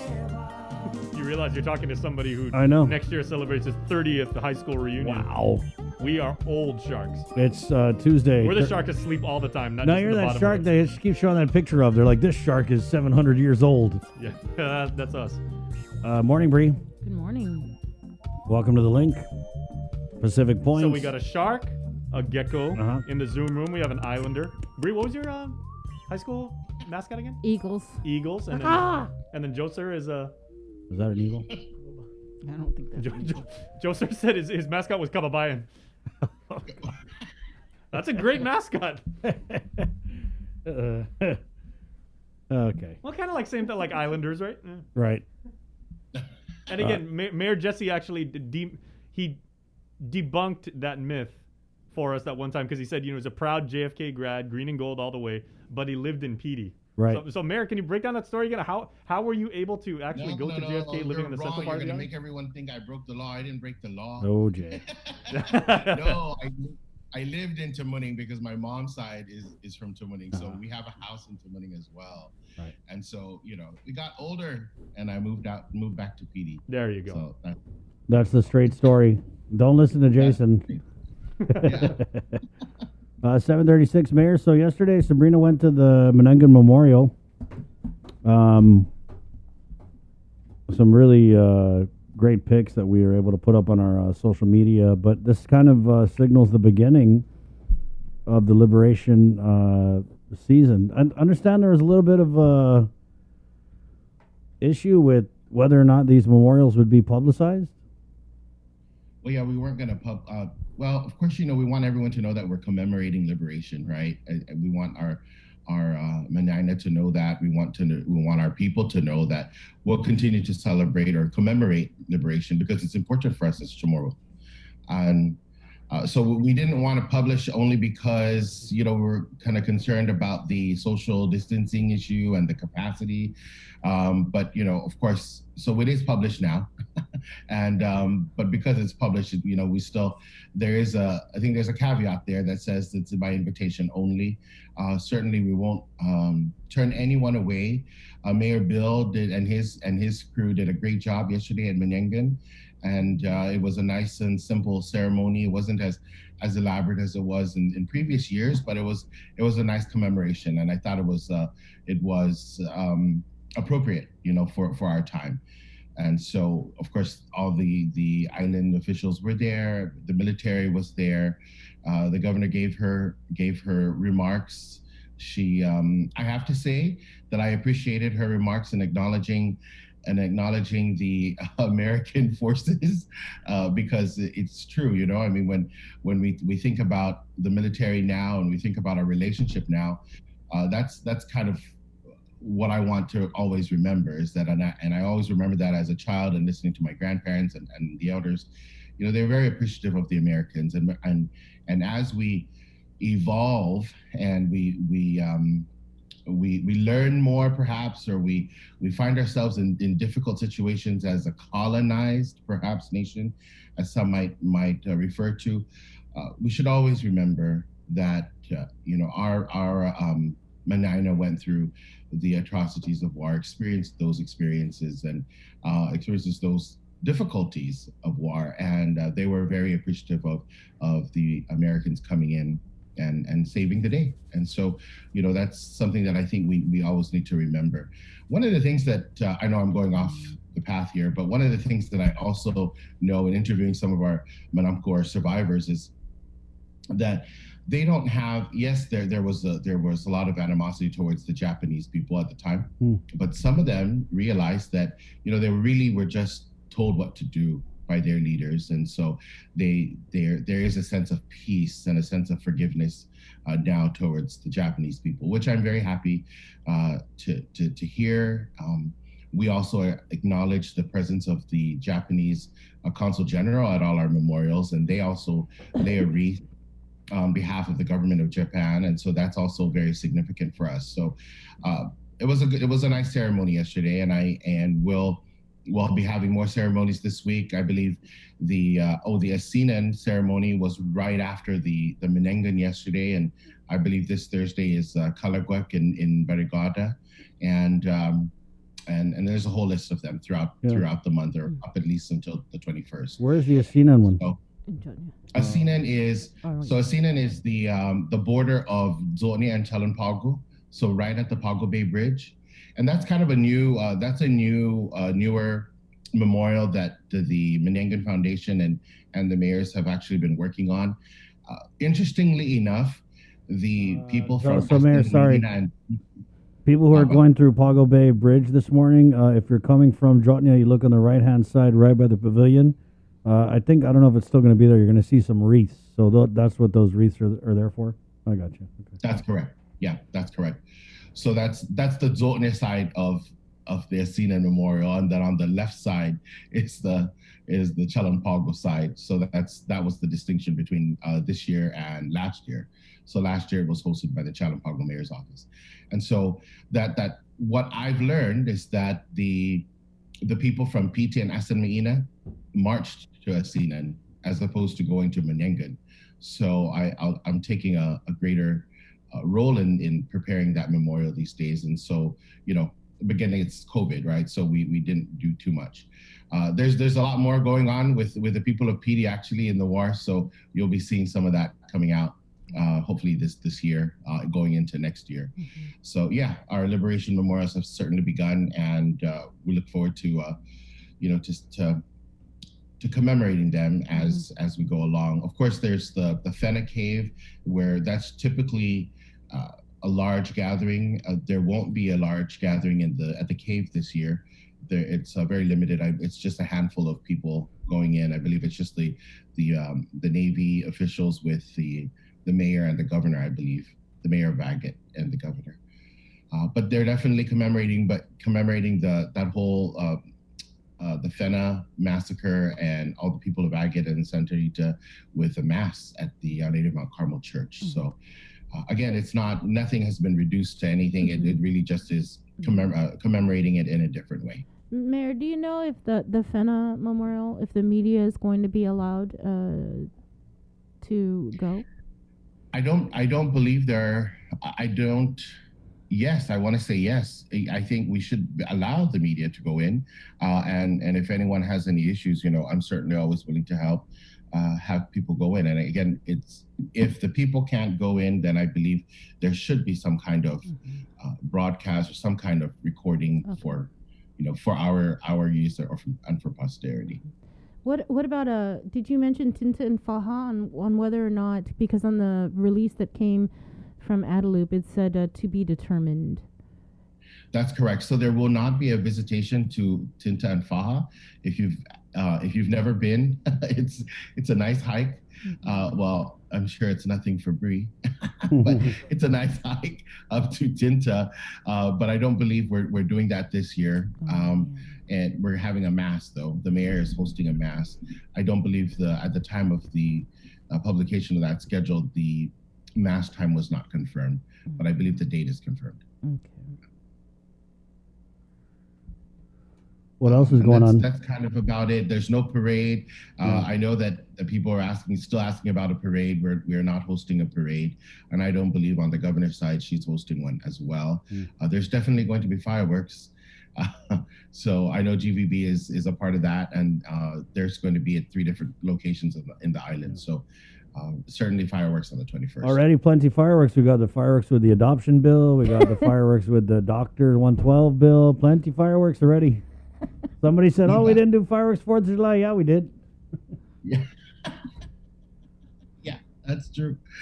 Mayor, something we brought Fireworks up. with the dogs. Right, with the Don't forget the dogs. That's Oh, the one I was gosh, going to the bring dogs. up. Yeah. So anyway, last week or I forget when you talked about this video. Tizen, there was a whole dog city over there.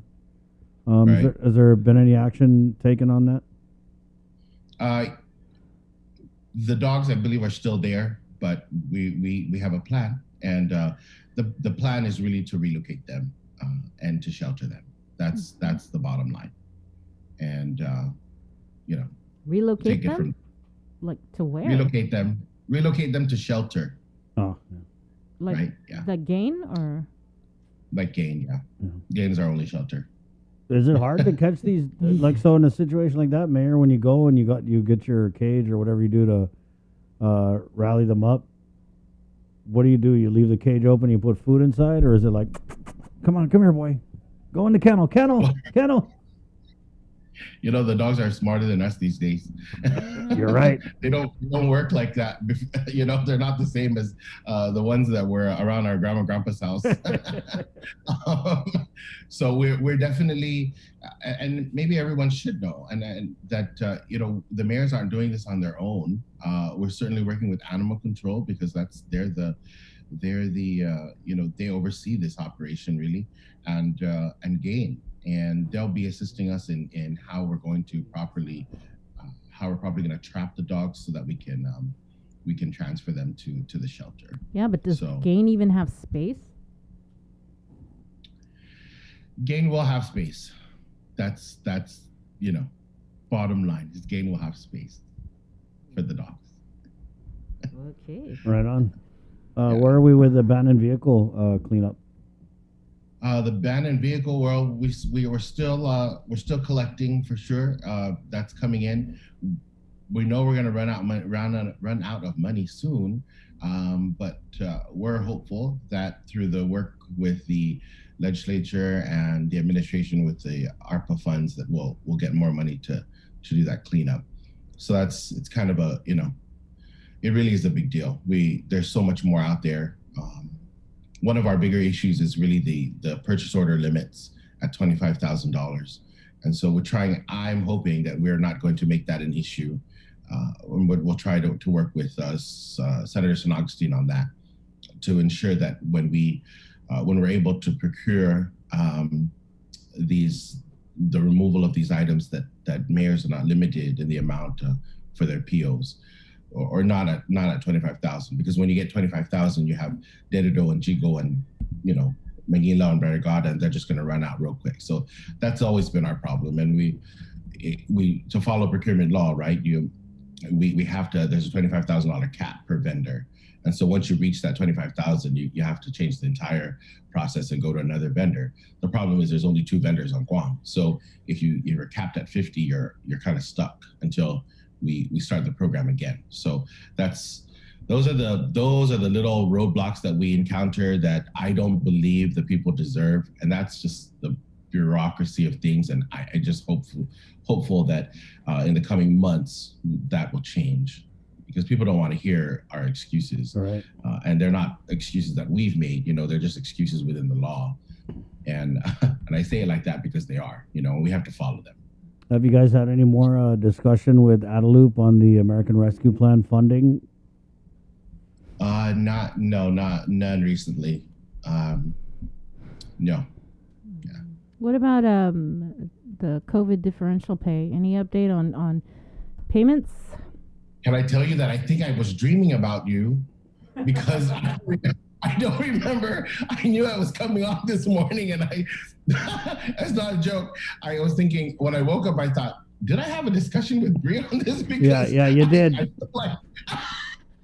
And it was only about the COVID differential. I was like, okay, here we go. I'm not prepared again to answer her question. And so the answer is no, and no. Oh man. All right. Yeah. Okay. How about yeah, we're no. The answer is no. Yeah, What about senior citizen centers? Oh, the senior. I'm not sure if I updated you last week. There's so much has gone on since then. There are different, there's different things going on with the different centers as far as the repair work, and that's all being done. So I'm just grateful that we're not having any hiccups with purchase orders, and that's typically what government agencies have a problem with. So crossing our fingers, saying an extra prayer, we have not had any problems with purchase orders so far. We're working on the like I said, on the repairs of the facilities that need the repairs, and hopefully the safety equipment comes in. So I don't know if we discussed. I have to remember if it's make sure that it's something that I can actually say about the senior centers, because we're hoping in our plan we want to keep the seniors 6 feet apart, right? Social distancing.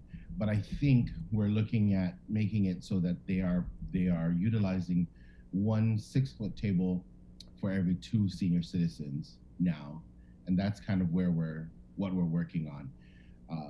And I believe the governor is on board with that as well, because hopefully by the time we get everyone back into the centers, we won't be having to social distance so much, and we will be prepared for that.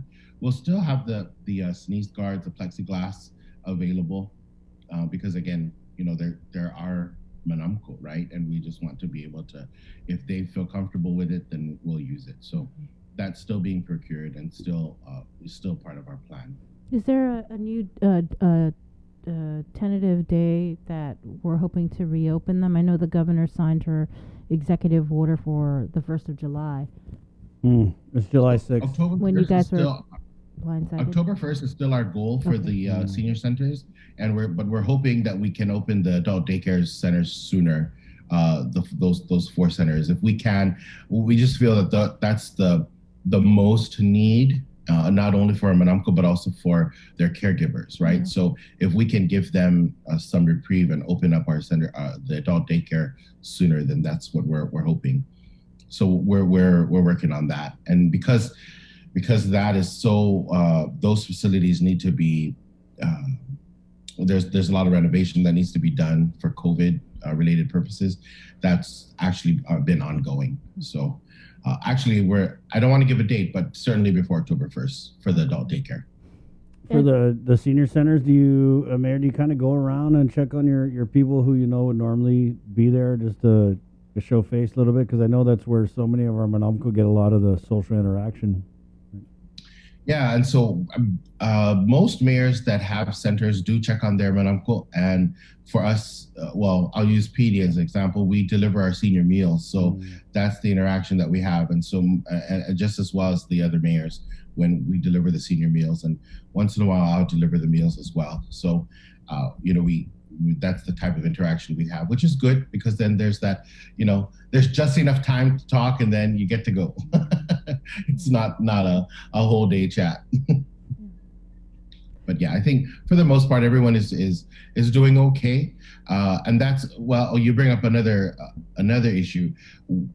This month, senior citizens, the Division of Senior Citizens is going to definitely do an assessment of the enrolled participants to make sure that they will be returning, or they're able to return to the centers. Some may no longer be with us, and so that's another portion of this, the preparations that we're handling as well. But that's about it. It's most of the mayors are working on their memorials if they have one for this month, and preparing for any kind of storm. Typhoon preparedness month was in June, but but we always have to be prepared. It's that time of year, right? All right, thanks, Mayor. Thank you, Mayor. Thanks too. You guys have a good day. You too. Enjoy your coffee. Thanks, adios. You got a big cup there. All right, Mayor Jesse Alec, 7:53. Let's take a break. Cool, that was tiring. I'm gonna take a break now. We'll be back with more of The Link. Next. Good morning. A great Do burger. you feel like you're missing out on something? Make life more rewarding with Pacific Points. Earn and redeem points for bill rebates and free load at IT&E, discounts on fuel at Shell, vouchers at Foodies, and United Mileage Plus miles. You can even pay with Pacific Points at IT&E, Shell, and Foodies. Pacific Points. Do more, get more. Uno Mixed. We're mixing it up on the last Thursday of every month with a look at lifestyle, entertainment, food, and so much more on the stations, networks, and digital platforms of KUAM Communications. Uno Mixed is presented to you by Docomo Pacific, Better Together, and Pepsi.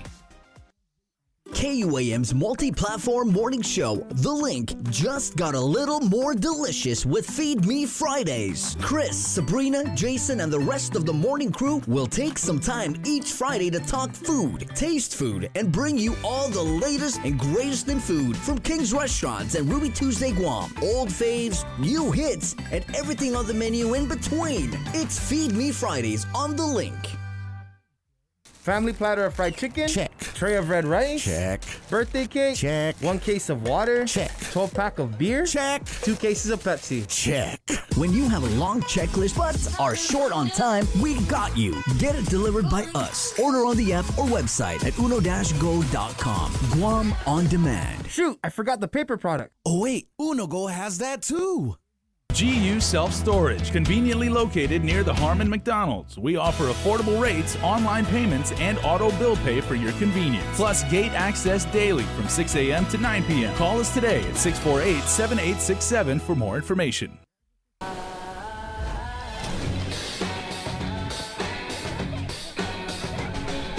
Make sure you're connected.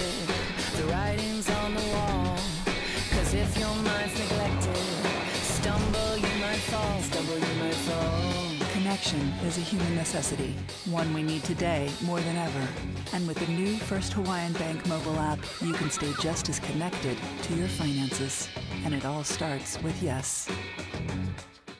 Catch SportsLink on the KUAM News Morning Show, The Link, every Friday to hear about the latest in sports news, game schedules, athlete profiles, and more. SportsLink, Brought to you each week by Cure Alkaline Water and Mariana's Irrigation and Landscape. airs every Friday across the multimedia platforms of KUAM. Tune into the broadcast on Breeze 93.9 FM on KUAM TV 11, live streaming through the KUAM News Facebook page, or view highlights on YouTube, KUAM News Facebook, and Instagram. SportsLink is hosted by Dave Delgado through KUAM Sports, and he will make sure that everyone knows what is happening on the fields, in the gyms, and everywhere in between.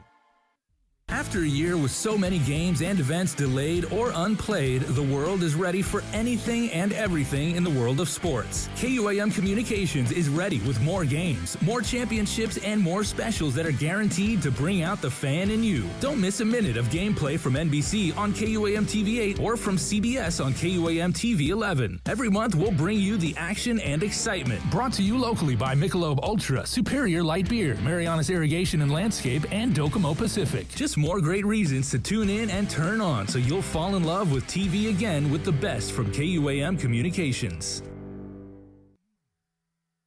KUAM Communications continues our perpetuation of our Chamorro culture, language, and heritage with features available to our listening and viewing audience, including streaming of Chamorro music 24 hours per day on Isla Digital Radio on KUAM.com and the KUAM News app. Chamorro News Update, weekdays on The Link and the KUAM News YouTube channel. Conversations about life in our Chamorro language podcast, Cuentos Tapaco, with Kin Conception. Seasonal specials, shows, and other features highlighting the beauty of our language, culture, and history. It's a new era of our continued commitment to our Chamorro heritage. Isla, watch, listen, stream. Viva Isla! The world of television is more exciting than ever. Don't miss a minute of special presentations from NBC on KUAM TV 8 or from CBS on KUAM TV 11. Every month, we'll bring you the fun and excitement of award shows and red carpet moments, special series presentations, and other great network programs. Brought to you locally by King's Restaurant, Ruby Tuesday Guam, Bud Light Seltzer, and Docomo Pacific, giving you more reasons to tune in and turn on. Fall in love with TV again with the best from KUAM Communications.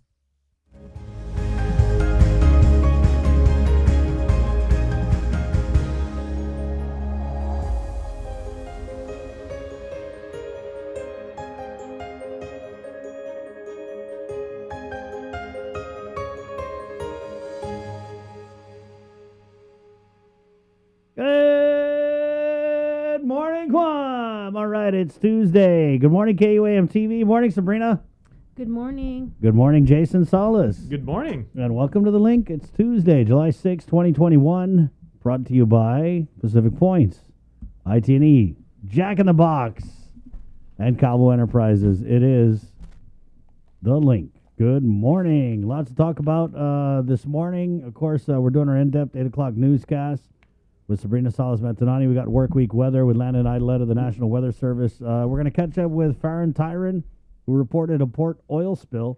And then we'll get Nicholas Moore's defense lawyer, attorney Mike Phillips, on. We'll also catch up with Nick Lee of Guam EPA and Mark Scott of the Guam Guard. All of that coming up. Plus, we're going to give you a sneak peek of the Boca Talks podcast. I also want to add, our friend Farron Tyron, when he comes on, he didn't just report that the port had an oil spill. He was in the water when he did. I mean, that literally is a man on the street in the water report. He's got this crazy video that he shared with us and everything like that. Yeah, It's really, really good. So that's coming up on this Tuesday, July 6th. Morning, Sabrina. Good morning. You got something there, or you just want to go into the news? I couldn't do news. Okay, so we're going to go into the news now at 8:01 on this Tuesday. Good morning to our viewers on KUAM TV. As you know, we were off yesterday for some scheduled maintenance of our station, so thank you so much for joining us on KUAM TV this morning. It's Tuesday, not Monday. Shout out to all my people who felt like yesterday was Sunday, right?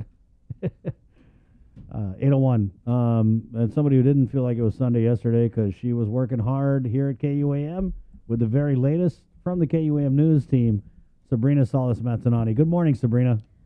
Half a day, everybody. After being shut down for more than 2 months, the Jigo Post Office reopens today. The U.S. Postal Service announcing that the contract facility will resume its P.O. box and retail services under its previous hours of operation. In a statement, Guam Postmaster Tammy Shonen apologizes and says, "We've been pushing hard to get the facility reopened because we understand how important the mail is to our customers."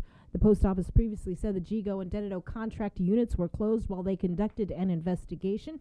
The news release made no mention of the specific reasons for the shutdowns. The Dededo post office remains closed. Customers will continue to be served at the main Barrigada post office. The AG's office releasing more details into last week's fatal shooting in Tamuning involving an off-duty police officer pulling the trigger. Isaiah Uggan reports.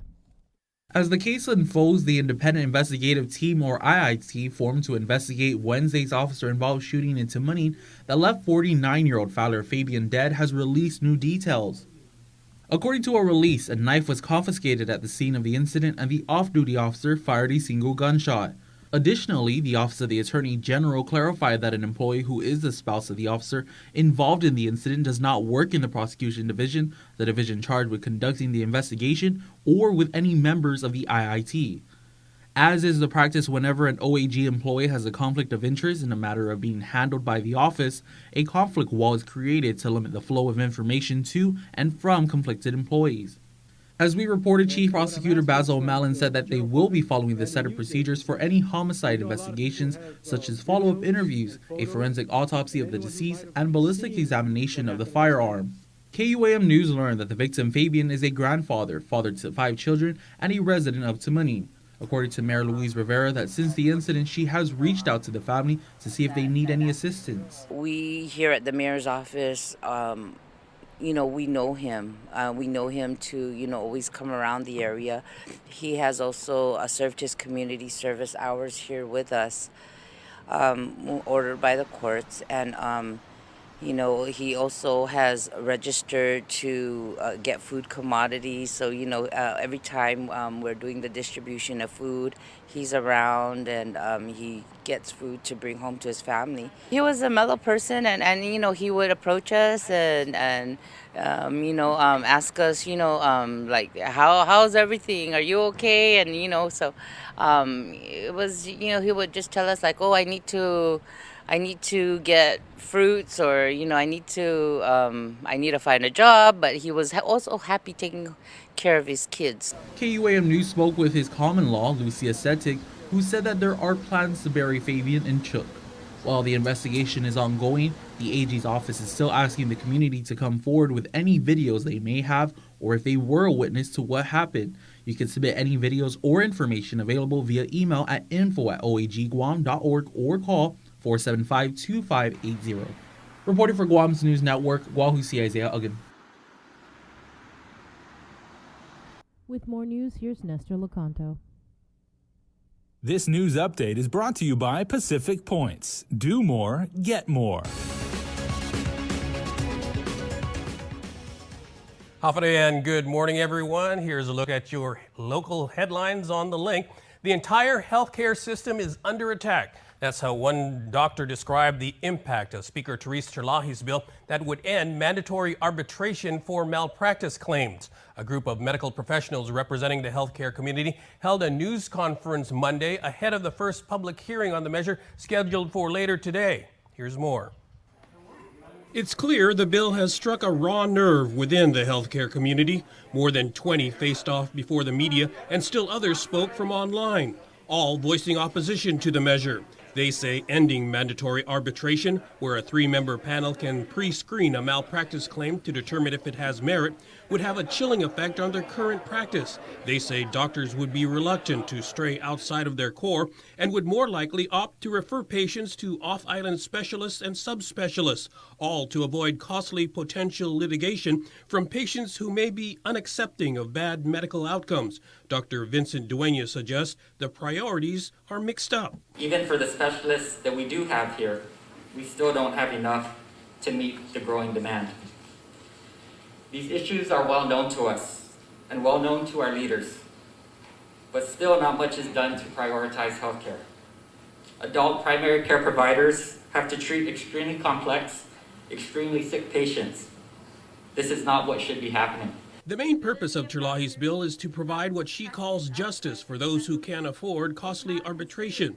Along with a voluntary arbitration panel, her bill provides the option of allowing what she believes is a less expensive option of going before a magistrate judge to decide the merit of a claim. Dr. Nathaniel Berg disputes that. The cost of arbitration has not been compared to the cost of taking it to the court system. And the cost of arbitration has not looked at has not been evaluated to see in this modern day and age. Dr. Nguyen and Dr. Cruz just spoke to us. They didn't fly out here. Lester, why can't we use Zoom? 3% of all cases go to court nationally. Because arbitration helps to stop that, right? And it ends up being less expensive for our community. It's worked is the answer. Doctors were also critical of the timing of the bill, which comes as frontliners are already under siege in the midst of a challenging pandemic. The increased threat of litigation and the potential for higher costs is giving doctors like Thomas Shea second thoughts about his long-time practice here. It's a difficult time for Guam with COVID, and I hope the senators, especially the healthcare chair, listens to these colleagues sitting next to me. She's not here today. We sent her an invitation. But I think it's time for the entire island to realize what's going on. It's not the doctors, because we want to help. We want to help patients. It's time for the senator to wake up. This is a hostile, very hostile environment for us right now. Health professionals are being urged to make their opposition known at a public hearing on the Terlahi bill scheduled for 5 p.m. Wednesday at the Congress Hall. Despite some passionate opposition, a bill to allow adoption agencies to place children in adoptive homes is one step closer to passage. Several senators questioned the measure by Senator Mary Torres because while the law spells out the adoption rules and regulations for public health and social services, there are no specific guidelines for adoption agencies themselves. Senator Telo Taitagui. I have a point of inquiry. I think what's happening here, and the argument that's happening here, is that many of us are concerned that if anyone does come to the island and open up an adoption agency, especially someone from off-island who is not from Guam, that there are rules and regulations that are put in place. Standards that were made from other adoption agencies in other states, people who've studied this on the best interest of a child. Opposition to the measure among certain senators was also sparked by a letter from Public Health Deputy Director Terry Uggan that outlined a series of concerns. But Governor Leon Guerrero later weighed in with a letter of her own, saying her administration and public health management were in fact in support of the bill. Sponsor Torres said safeguards remain in place and that Public Health's Bureau of Social Services maintains control over the adoptive child throughout the process. I don't recall that. If you weren't the agency contacted, you don't get the baby. Social Services then maintains legal custody of the baby until the termination of parental rights, which has to be approved by the court. So if that adoption agency, which remember was selected and contacted by the Bureau, decides to just run off with the baby instead of taking it to the pre-approved home, then Public Health, the courts of Guam, and the Guam Police Department will know about it. The measure was moved to the third reading file for a later vote. Session will resume this morning with debate on a companion measure to the adoption agency bill. And the governor's latest executive order further easing quarantine restrictions went into effect Sunday. Tourism officials say the door is now wide open for visitors to start coming back. U.S. Customs and Border Protection has also launched a new procedure that's also welcome news for arriving tourists. CBP has introduced an enhanced international arrival process called Simplified Arrival. All the inbound passenger has to do is pose for a photo, says CBP spokesman for Guam, Chief Mark Pablo. So you come in, you present your document to an officer, your travel document. The officer takes your photograph. The system then verifies your identity. And that's basically how it works. There's no more fingerprints, unless, of course, you've never had a photograph taken. So most of the photographs that we have are from visa applicants, passport photos, previous entries into the United States. The photographs that CBP takes of U.S. citizens and green card holders are automatically deleted after 12 hours. Photos of foreign travelers will remain in their database for use should there be a return trip. It makes it easier for the officer and for the traveler. And it works out for COVID because now a traveler doesn't have to touch surfaces as much. The interaction between the officer is a lot briefer. Simplified Arrival only uses the biometric facial recognition process where travelers are already required by law to verify their identity.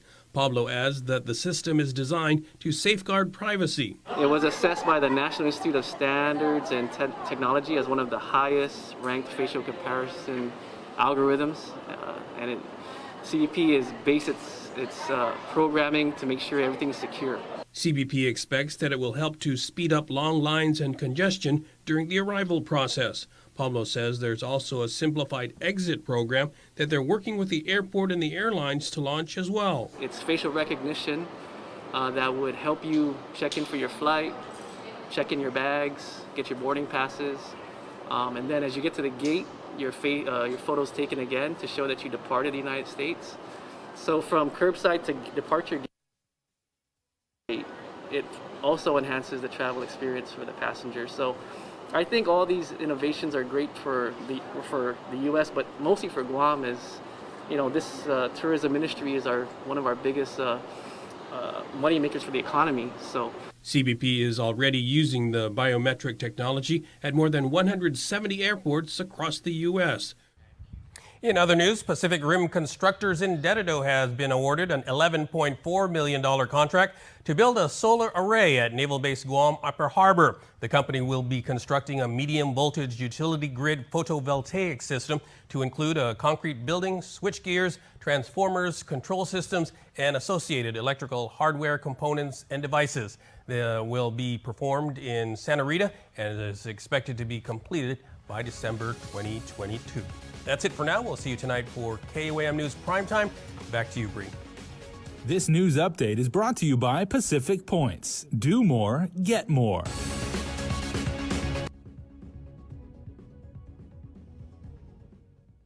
The Guam Supreme Court has upheld the governor's authority to implement quarantine under a public health emergency. In a significant determination, the High Court found that Section 19605 of the Emergency Health Powers Act is inorganic and void because it violates separation of powers doctrine by encroaching on the governor's Organic Act authority over quarantine under federal law. The lengthy 36-page decision also held that quarantine orders may be challenged on constitutional grounds, and if a challenged law or regulation is not neutral or generally applicable, it is subject to strict judicial scrutiny. The governor's office issued a statement last week calling the decision a hard-fought victory for the people of Guam. The governor went on to state that her quarantine policies have always been guided by science and my medical advisors. It is necessary to expand quarantine protocol again. The full scope of my authority and responsibility will be clearly understood. The private non-public charter school summer programs have been given the green light to continue their activities. It was last week when a letter was sent out to the respective school from the Guam Department of Education warning of a cease and desist of the programs, as these schools were not complying and failed to turn in necessary documentation for Federal CARES Act and American Rescue Plan funding. Although, according to GDOE Federal Programs Administrator Ike Santos, all the private and non-public and charter schools have complied and sent the forms in by Wednesday, June 30th. Santos has since instructed the schools to continue with their programs. Now GDOE can start the process to ensure summer school teachers are paid promptly. Americans celebrated the nation's 245th birthday over the weekend after over a year of COVID restrictions, lockdowns, and mask mandates. But there's also concern about the more contagious Delta variant that's now in all 50 states. Elise Preston reports. In Washington, D.C., the National Archives celebrated the 4th of July with its first in-person event since the start of the pandemic. And in San Francisco this weekend, people gathered from all around for a block party.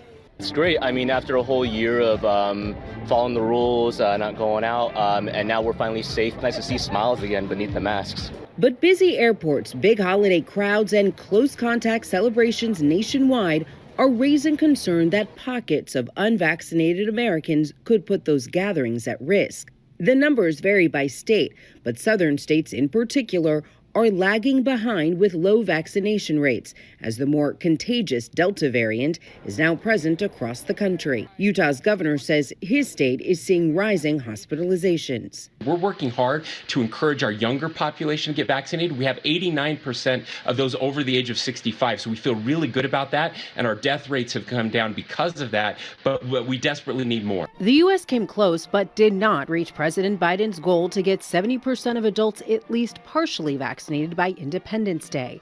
Sunday evening, the president spoke from a July 4th celebration at the White House. This year, the 4th of July is a day of special celebration, for we are emerging from the darkness of years, a year of pandemic and isolation, a year of pain, fear, and heartbreaking loss. The first family ended the day watching the annual Independence Day fireworks display. Elise Preston, CBS News, New York. Series of memorial services to commemorate the liberation of Guam kicked off Monday. A wreath-laying ceremony was held yesterday in Menengan. Because of the COVID pandemic, the ceremony was abbreviated from years past. During the Japanese occupation of Guam during World War II, thousands of Chamorros were forced to march to the concentration camp in Menengan. Thousands died along the way, others murdered, beaten, starved, raped. Adelup, in the meantime, announced that the theme for this year's 77th liberation is Contra y Peligro Tafanatsu, which means against all peril, we rise. You can watch the stream of the Menengan Memorial Service on KUAM's Facebook page. We continue with our weekly segment highlighting some of the island's businesses who are Guam Safe certified by the Guam Visitors Bureau and have the World Travel and Tourism Council's Safe Travel stamp. Today we head over to Crust Pizzeria Napolitana. Guam Safe and WTTC Safe Travel Certified Program Showcase is brought to you in partnership with the Guam Visitors Bureau. Half day, everybody. My name is Tim Perez. I am the front of the house manager here at Crust Pizzeria Napolitana. So here at Crust, we want to offer a safe environment for our guests as well as our employees. That is our #1 priority as a community member as well as a business.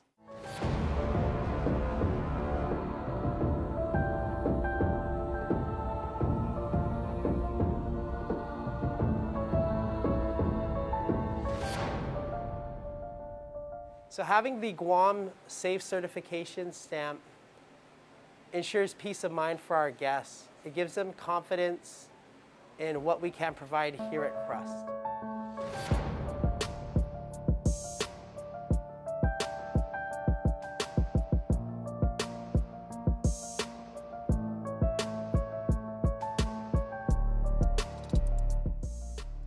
We've taken steps to ensure safety by following our public health guidelines, offering temperature checks when guests come in, sanitation areas for our guests as well as our employees.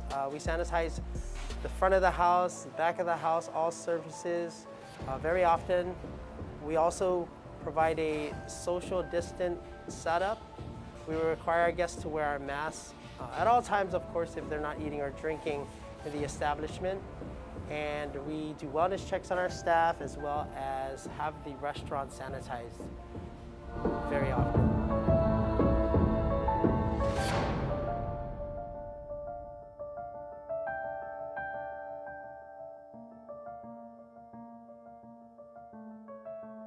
So here at Crust, we feel confident to welcome back our tourists, and we again want to provide a safe atmosphere. We want them to know that they can have that peace of mind with us being safe certified.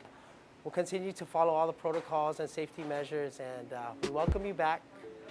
And we're happy that you choose Crust to be your next dining destination. Guam Safe and WTTC Safe Travel Certified Program Showcase is brought to you in partnership with the Guam Visitors Bureau. And with your news in Chamorro now, here is Kin Conception. Buenos updates to get some to be finut sa morgan ni KUAM News. Presenta ni Familian Mizo gi First Hawaiian Bank. Masaya masasang kontra, aji biyo ni wasedi ahensiyan mamanadopta siya para mapoli famaguun siya gigima mamanadopta huminaw mo na paso talo para maapreba ni legislatura.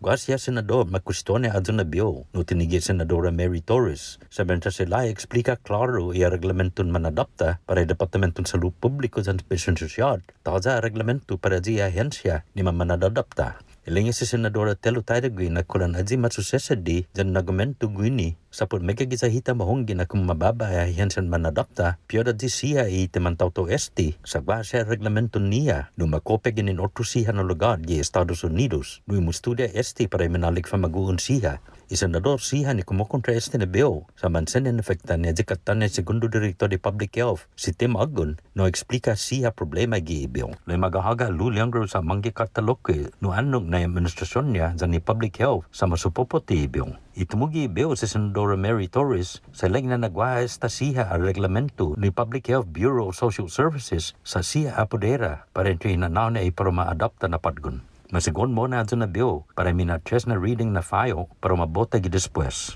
Para makontinue session pag na ogaan para magumento sa ginatong otro na artikulo para i-bill. Gimos asunto, matutuhong format ginigap siya sinesedi para memorial services sa puri celebration ni Linibring Guahan. Managwa seremonyo ginigap na ogan gimanengon sa Mepigazi Flores guihi. Sa puri pinesteng COVID-19, disena na ko seremonyo.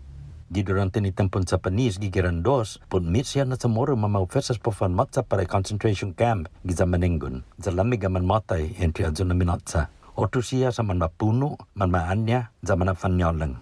Manunsya ni administrasyon na itema para imina 76 anyos na linibre ni Tanota sa ikontra peligro ta fanatsu. Sino nega di masusedi giniga bigito niya KUAM na plegon Facebook. Mas na asunto, si Chantiao Wang ginin resident in Guahan sa napunta ni President Joe Biden para Board of Directors para Asian Development Bank. Asan benido i gobyerno este na asunto.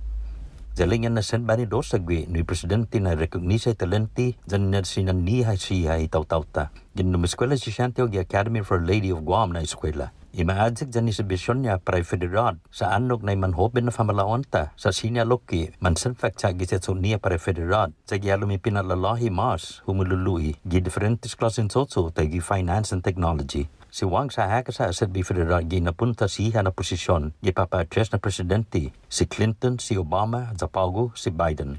Yutumu man ma-award Pacific Rim Constructors Inc. gizadete do 11.4 milyon pesos na kontrata para umahasa solar array giza Naval Base Guam, Upper Harbor. Ikumpanya sa para umahasa the medium voltage utility grid photovoltaic system. Nusumano semento na guma, switch gears, transformer siya, sistemang control, makin elektrisidad, jan otro kosa siya para umahasa giza Santa Rita sa ufunadzan gi December 2022 sa sakan. Para Guam News Network, Guausikin Conception. Yasunto ifinut sa moro sa presenta sa ninafatto ni Familian Mizo gi First Hawaiian Bank.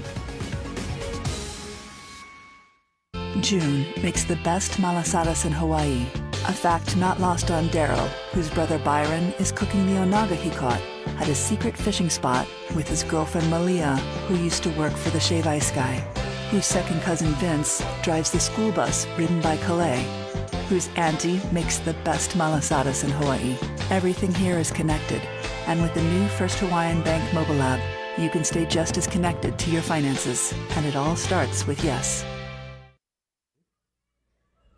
All right, the link continues here. We are back in the office, and although technically it's not Monday, it is the beginning of the week, and we would be, admittedly, we would not be a link show if we didn't have Landon Idlet from the National Weather Service here to tell us what is going on with the weather. Not just what, but also why. So, Landon, good morning, man. How was your extended 4th holiday? Good morning. It was too short, and it feels like an absolute Monday today. So whether it's a Tuesday or not, it's pure Monday for me. So there you go. But it was whether it's great, Tuesday or not, nicely done. 4th. Yeah, the weather is very cooperative, and that's the good news. Elsewhere in the region, not so much so, but for us in the Marianas, it's a beautiful day. And I'm going to switch over to our animation right quick, and there we go. So not a bad morning out there, just some passing clouds and isolated showers, really not much to speak of, particularly down to the south.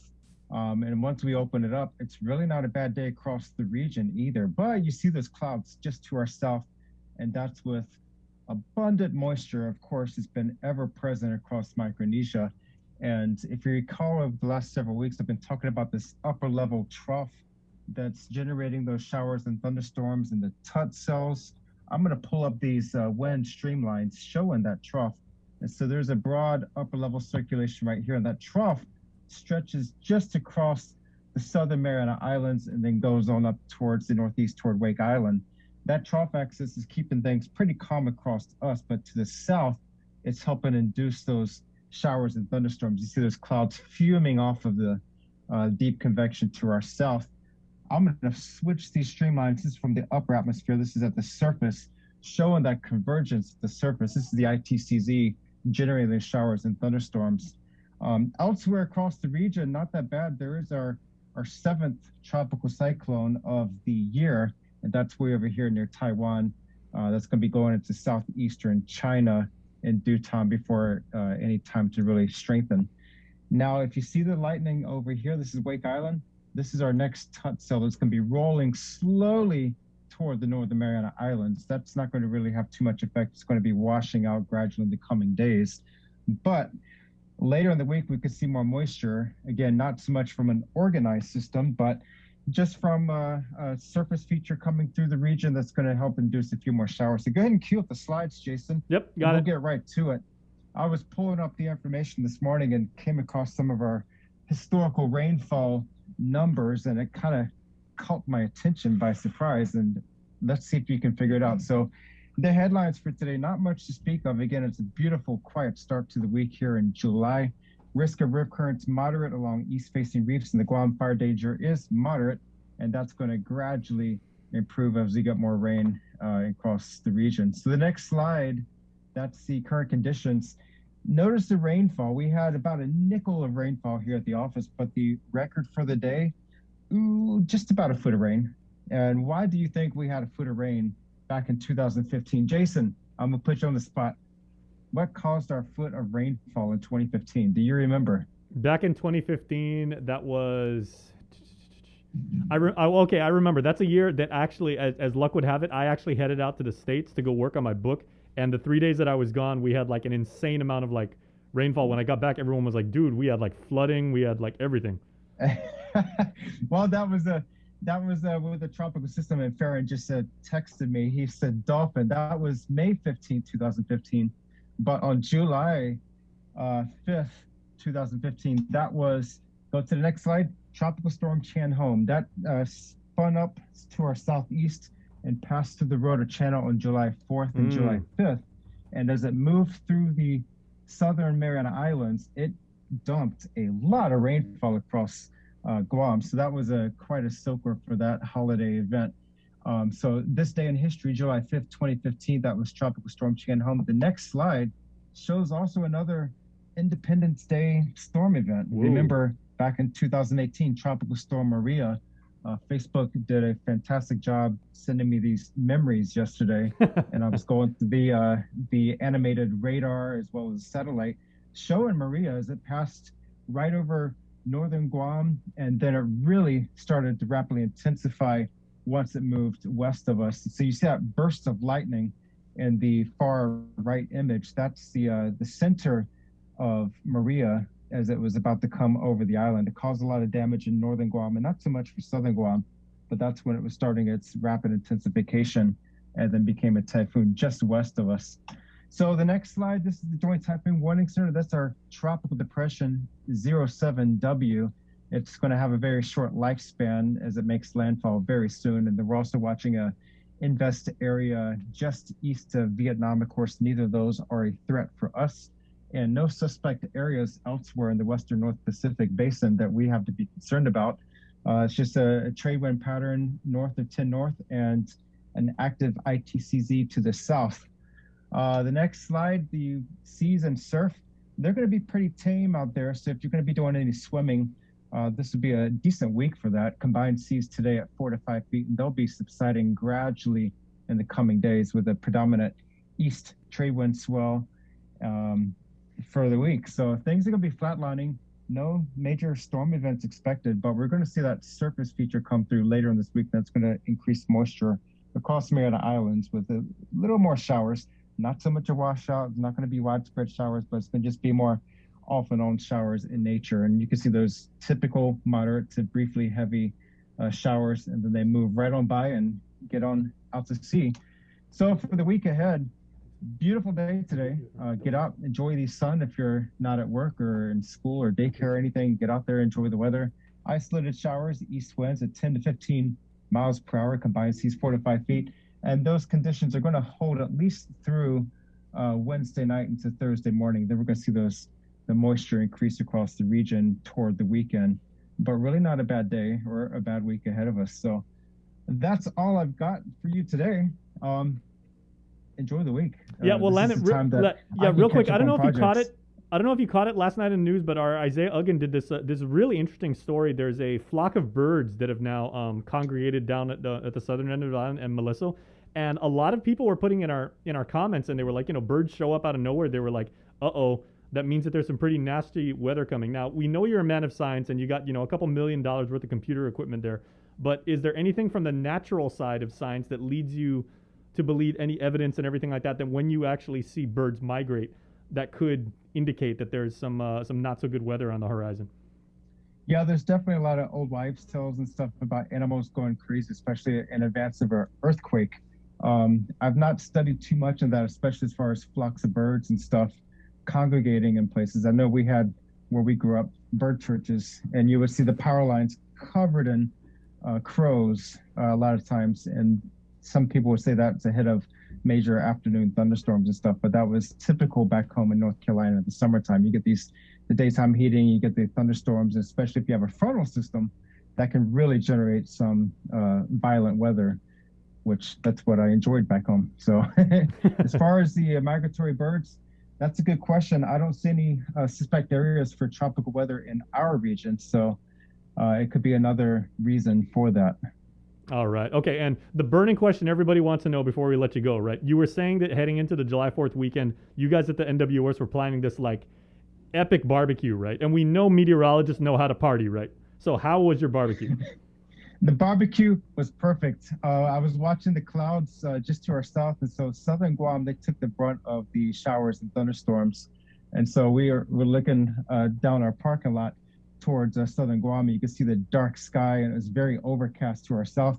And it was a beautiful mid and upper level overcast over most of Guam. So it kept things cool and temperate. We were out there playing volleyball for quite a while some of the guys were still in ops monitoring the weather down south, but it stayed dry for us. So that was a surprise for us. All right. What is the preferred July 4th barbecue fare of the NWS? Are you guys just straight up hot dogs, or do you guys go ribs and chicken? It was ribs and chicken. We had baked beans, but it was more meat than beans.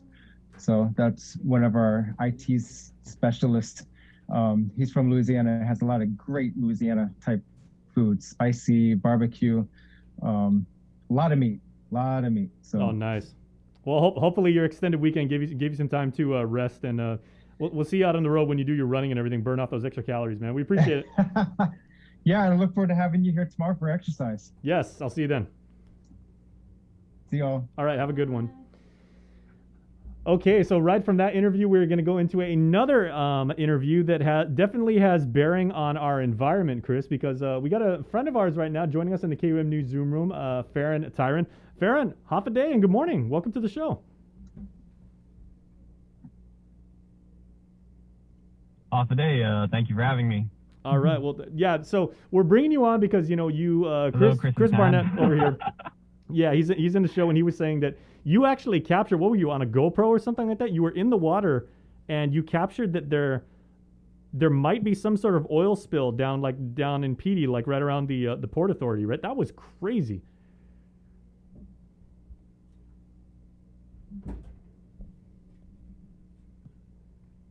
So, I was in the water. I was teaching. I'm a freediving instructor. I had a class of 4 students. In the several minutes leading up to the actual presence of the product, which turns out to be diesel in the water, we could smell the fumes. I didn't think too much of it because I feel like I've been out there before while ships are transferring fuel, and that you could smell the fumes from that. That's my sense of it. I don't recall as a matter of fact, but that's my sense of it. But anyway, we could smell fumes for several minutes leading up to it, and then suddenly I just felt this slick just on my fingers. I thought I had some extra defog on my fingers from trying to clear my mask, and I was just kind of playing with this slick, and then I felt it on my other hand, and it was my entire hand, not just a few fingers. And then all my students are like saying the same thing, like, yeah, we feel this too. And then the smell was still there and getting stronger. And then I just did a little quick dive down, and I looked up, and I could just see this little stream of droplets. And as far as I know, that was the first appearance and occurrence of it that day. And I very quickly made the decision to get everybody out of the water as quick as possible. I didn't know what it was, how toxic it would be, just to be if there was any kind of toxicity with skin contact. With freediving, we spend more time on the surface, so inevitably we'd be swallowing small quantities of water and the oil, most likely. And so didn't want to have that happen at all, so I just made the decision to bring everybody in. What time was this, Farron? And this was Saturday, is that correct? Correct. That was on Saturday at about 10:20 in the morning. Mm-hmm. Okay. On the way in, I realized I should document a little bit, and so I can send it around so people can see it and respond however they deem appropriately. So I came back in, recorded some more video with my phone just to give a point in time kind of snapshot of what the extent was like. It was about a half-mile long from Gulf, I think it's called Gulf Pier, where that 2 cylindrical building cement plant is, all the way to Hotel Wharf, where the 1 or 2 cranes always are. And at the time I got out of the water, so it was about a half-mile stretch all the way at Gulf. It seemed about 30 feet wide or so. And then over at Hotel, it was about maybe 50-some feet wide. Mm-hmm. We'll tell you what, we have that video, so we're going to play that now. I gave that same description. Oh yeah, Farron, Okay. We're going to play your video now just so everyone gets a real sense of exactly what you did. I mean, love the fact that you actually caught this first person. So we're gonna play this. We'll get back to you in just a moment. But here is Farron's recollection as he was on the scene and in the water of a evident oil spill down in Petey. I'm at Outhouse Beach. You can see it there. There's the cars. Our wind is slightly east by southeast. And to our east by southeast, it looks like there's a ship there. I don't know if that's a tanker refueling, but the smell of the oil coming off of that, the fumes, is really apparent. And worse than that, my entire body is slick. I can feel the oil. You can even see the oil.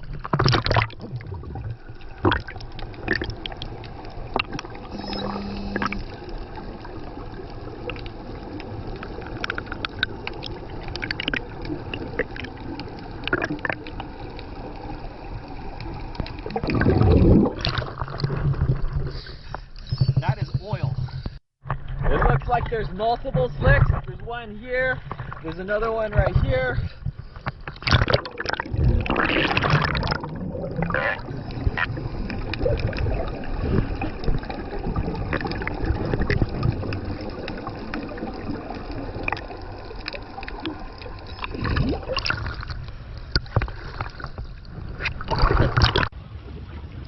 I'm at Outhouse Beach in Apra Harbor, and it appears there is an oil slick in the water. So that distinctive band there, I was just in the water, that's all oil. All floating on the surface, that color there, that's oil. And it's going all the way to, I think that's called Hotel Wharf. It looks like it's about maybe 50 some feet wide, wider over there, and narrower as we get up that direction. We got a south east by southeast wind, so that's pushing it this direction. And like my hair and my body is just covered in this oil slick. I've already called EPA, so we'll see what happens. So Farron, you called Guam EPA. What time was that? And then how soon did they arrive? And what happened when they got there? That was 10:30. I made the call. They didn't actually come on site. At least before I left, which was a few minutes later. What did happen was the Coast Guard came within minutes. I was actually pretty surprised at how fast they made it out there. So that was really cool. A couple of guys came out and I just explained to them what you had just seen. However, there was a good wind that day and it blew the entirety of the slick. So by the time they arrived, it had already passed and I guess it had pooled around Hotel Wharf. So standing there at Outhouse Beach, you couldn't even see the slick directly out. You had to look at Hotel Wharf, and you know, with the way the light was, you might not even be sure if what you're seeing was a slick or if that was just reflections or bright spots on the water. Mm-hmm. Yeah, we did get the press release from Guam EPA, you know, commending you for, you know, coming forward and reporting this. But in your years of experience, because you said that you are a teacher, is this kind of a common thing, or was this unusual for you? Oh, definitely unusual. I've never been in the water here or anywhere in the world where I've been in any kind of product spill into the water, oil or diesel or otherwise. Yeah, it was really bizarre to like swim back in and like feel the oil like on my body, like between my legs, between my arms and my ribs. It was just so strange to like have all of that like that. I can't tell you how many times I washed my hair and the smell still persists. The diesel's still all in my hair. So I'm hoping that's going to be okay. Wow, I got some blonding happening there. Yeah. That is not the kind of product you want to be putting in your hair, Farron, trust me. No, definitely not. But you know, I mean, obviously you said, you know, you're an outdoorsman, you know, you love being outside, and obviously what we've been able to, you know, glean from you is, you know, you want to take care of the environment, obviously, and as a teacher too, you know, this is part of you know, you're passionate about this, and thank goodness, you know, you had the presence of mind to realize that something was not normal, and you exactly knew what to do. I mean, you know, other people might be, you know, a little bit curious or even a little dumbfounded and might, you know, want to explore or, you know, like investigate and wind up getting hurt. Yeah, Farron, you know, I was texting Nick Lee at Guam EPA over the weekend. I appreciate that. Yeah, Nick Lee said, hey, the system works sometimes. The thing is, I appreciate that. I just, Go ahead. He said the system works sometimes. Farron called awareness to what the community should do in these instances, and he did it quickly.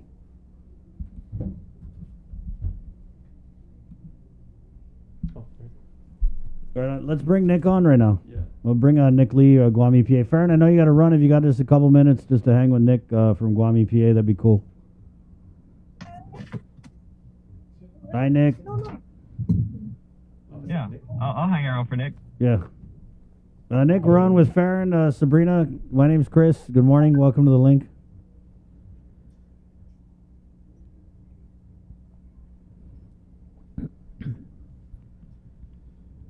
Yeah, Nick. Hi, Nick.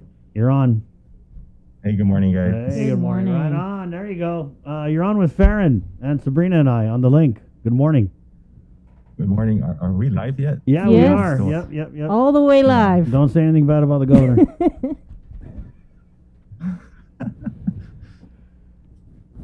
Yeah, we were just mentioning how, we need more people like Farron. If you see something, say something. Absolutely. That was the right thing to do. He acted very quickly, especially in incidents like this where timing is key for successful mitigation. So that's something that we're very grateful for. Nick, so what can you tell us about the spill? Was it diesel? That's what the product's being categorized as diesel oil. There's an approximation of 5 gallons that was released. Port Authority of Guam and Guam Shipyard representatives deployed the sausage booms and the absorbent pads in the corner of the beach where product was observed pooling around that. So it took maybe 1.5 days to do. I think everything should be completed by today. If there's any further updates from the reps out there, we'll gladly update the community on that.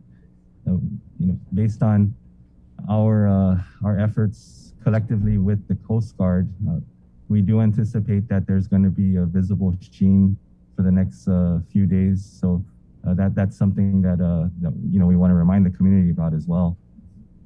What about the source of the spill, the discharge? Where did it come from? Does anybody know? At this time, the source remains unknown.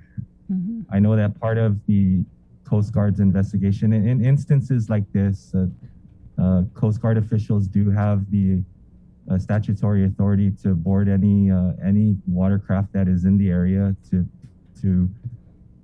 conduct their investigations. So I'd imagine that happened over the weekend, and if there was no determination on that, any determination on the source of the spill would just be speculative at this point. So that's unfortunate that we were not able to identify the source. Mm-hmm. That looked like a lot for 5 gallons, Nick. Are you sure that's accurate? That's what we're told by the responders, and I'm not an oil spill expert, but I would imagine that part of determining that volume would be based on whatever was recovered from the booms and the absorbent pads. Farron, you said you dive in this area, right? What's the marine life activity in this area?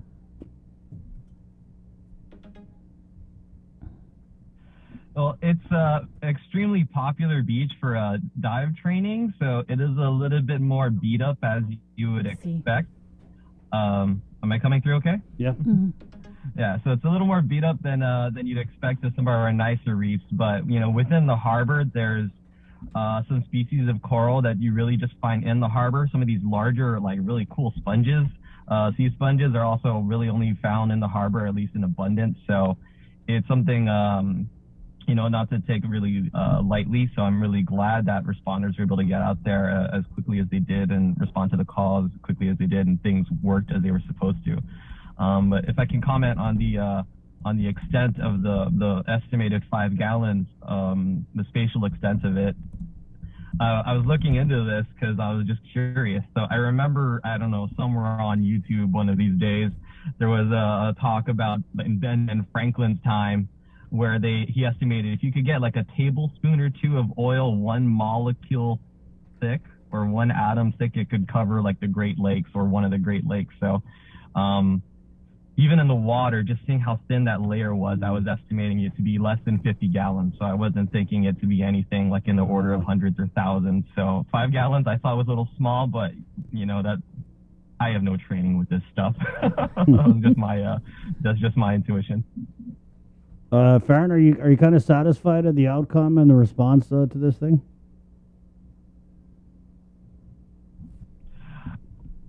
I would like to see at least one more report just to kind of close the book on it, but I'm happy with things thus far. Okay. Well, yeah, we commend you for your response, man, and well, thank you for coming on. Anything in closing you want to throw out, Farron?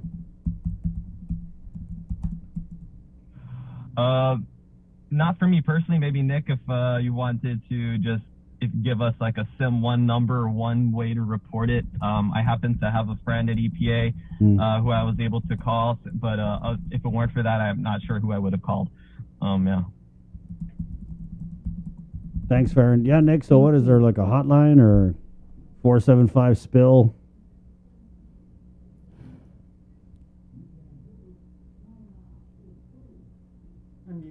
Sorry about that. Yeah, no worries. There we go. Yeah, so there are two numbers that the Coast Guard has provided, and that's something that was noted in the joint release. So there is a 1-800 number. That's 1-800-424-8802. Or you can also try 671-355-4824. All right, Nick, you have an update too on that Melissa Tire Reef cleanup project. Has work on that begun? Yeah, so the contractors are starting to stage the preparation work in the area. Tires have not been pulled out just yet, and as my promise to both you and Sabrina, I would like both of you or somebody from the station to come down and cover that. We're going to be launching probably in the next 30 to 45 minutes just to observe the staging area. So the contractor is going to be floating a little platform over there. They're going to be doing the demarcation lines for the project site so that traffic on the water will be able to know that they should avoid that site. We're hearing that the contractor could get this done relatively quick. So the estimate is going to be 1 to 2 weeks. I think if everything goes as planned, tires out of the water should probably occur by Thursday maybe, but I'll keep you guys on the loop definitely about that. We're very excited. I can tell. Well, this is one of those, this is one of two projects that was kind of put on back burner because of the pandemic. Right. Remember the agency was awarded this NOAA Marine Debris Removal Grant in 2019, and then we started the RFP process, and then towards the early to middle part of 2020, we kind of had to stop the work there, and we were hoping that this project would have been completed because the next big project for the agency's environmental monitoring and analytical services program is the wetland condition assessment. And that's also ongoing. So, this is no secret. We do have staffing issues within the agency. So that program is really spread thin because we now have two major projects that are going on at the same time. It's good that we're busy. These things do need to get done, and we're hoping that both projects are going to be successful this year. All right. Nick, anything else? Quick reminder: the Plastic Bag Ban Act. So by the end of the year, all retailers and wholesalers at the point of sale are not going to be able to distribute any type of plastic. So by January 1st of 2022, you're going to be limited to either your washable and reusable carry-out bag or a paper bag, and that paper bag usage will end in the summer. So right now, we are going to be putting out some messaging in terms of reminding the retailers. For the most part, it's near perfect compliance in terms of point of sale, where consumers are not receiving bags that are not approved. So our solid waste management program still continues to do their inspections at retail sites, it's probably like 99% compliance that our inspectors are seeing. So that's a good thing. And we will carry on the inspection and compliance all the way through, for the foreseeable future at least. Thank you, Nick. Thank you. Hey, Farron, thank you, man, for hanging out. Thanks, Farron. Yeah, you got our number. Anytime, shoot me a text if anything's happening. By the way, Farron, you look really familiar. Did you, a couple years ago, did you do anything like an ice bath with the Wim Hof?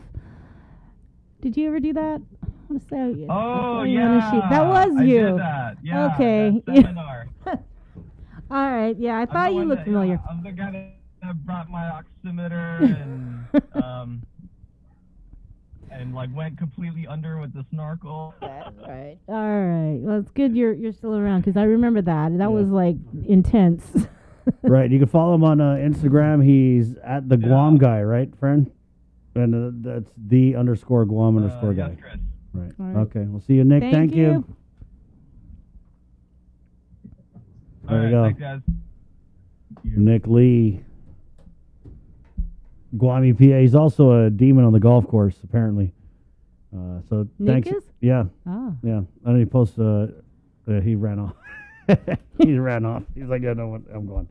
It's 8:56, Tuesday, July 6th. We're going to take a quick break and come back with more of the link. And Mark Scott from the Guam Guard next. Good morning. Uno Mixed. We're mixing it up on the last Thursday of every month with a look at lifestyle, entertainment, food, and so much more on the stations, networks, and digital platforms of KUAM Communications. Uno Mixed is presented to you by Docomo Pacific, Better Together, and Pepsi. Do you feel like you're missing out on something? Make life more rewarding with Pacific Points. Earn and redeem points for bill rebates and free load at IT&E, discounts on fuel at Shell, vouchers at Foodies, and United Mileage Plus miles. You can even pay with Pacific Points at IT&E, Shell, and Foodies. Pacific Points. Do more, get more. Uno Go, delivering meals from your favorite restaurants and more, including delivering sodas and adult beverages from the Bottle Shack. Visit uno-go.com or download the app today. Also follow them on Instagram and Facebook. KUAM's multi-platform morning show, The Link, just got a little more delicious with Feed Me Fridays. Chris, Sabrina, Jason, and the rest of the morning crew will take some time each Friday to talk food, taste food, and bring you all the latest and greatest in food from King's Restaurants and Ruby Tuesday Guam, old faves, new hits, and everything on the menu in between. It's Feed Me Fridays on The Link. June makes the best malasadas in Hawaii, a fact not lost on Daryl, whose brother Byron is cooking the onaga he caught at his secret fishing spot with his girlfriend Malia, who used to work for the Shave Ice Guy, whose second cousin Vince drives the school bus ridden by Calais, whose auntie makes the best malasadas in Hawaii. Everything here is connected, and with the new First Hawaiian Bank mobile app, you can stay just as connected to your finances, and it all starts with yes. GU Self-Storage, conveniently located near the Harmon McDonald's. We offer affordable rates, online payments, and auto bill pay for your convenience. Plus gate access daily from 6 a.m. to 9 p.m. Call us today at 648-7867 for more information.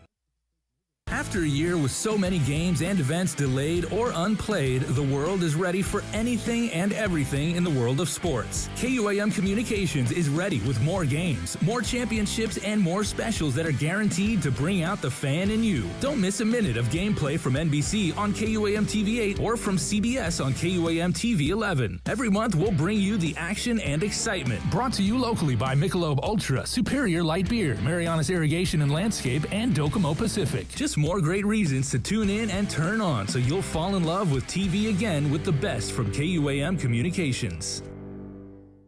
Catch SportsLink on the KUAM News Morning Show, The Link, every Friday to hear about the latest in sports news, game schedules, athlete profiles, and more. SportsLink, brought to you each week by Cure Alkaline Water and Mariana's Irrigation and Landscape, airs every Friday across the multimedia platforms of KUAM. Tune into the broadcast on Breeze 93.9 FM, on KUAM TV 11, live streaming through the KUAM News Facebook page, or view highlights on YouTube, KUAM News Facebook, and Instagram. SportsLink is hosted by Dave Delgado through KUAM Sports, and he will make sure that everyone knows what is happening on the fields, in the gyms, and everywhere in between. On the dock of the bay, watching the tide roll away. Ooh, I'll be sitting on the dock of the bay, wasting time. Well, I left my home in California, ooh, heading for that Tumon Bay. And I have so much to live for. Looks like everything's going my way. Oh, I'll be sitting on the dock of the bay, watching the tide roll away. I'll be sitting on the dock of the bay, wasting time. And it looks like nothing's gonna change.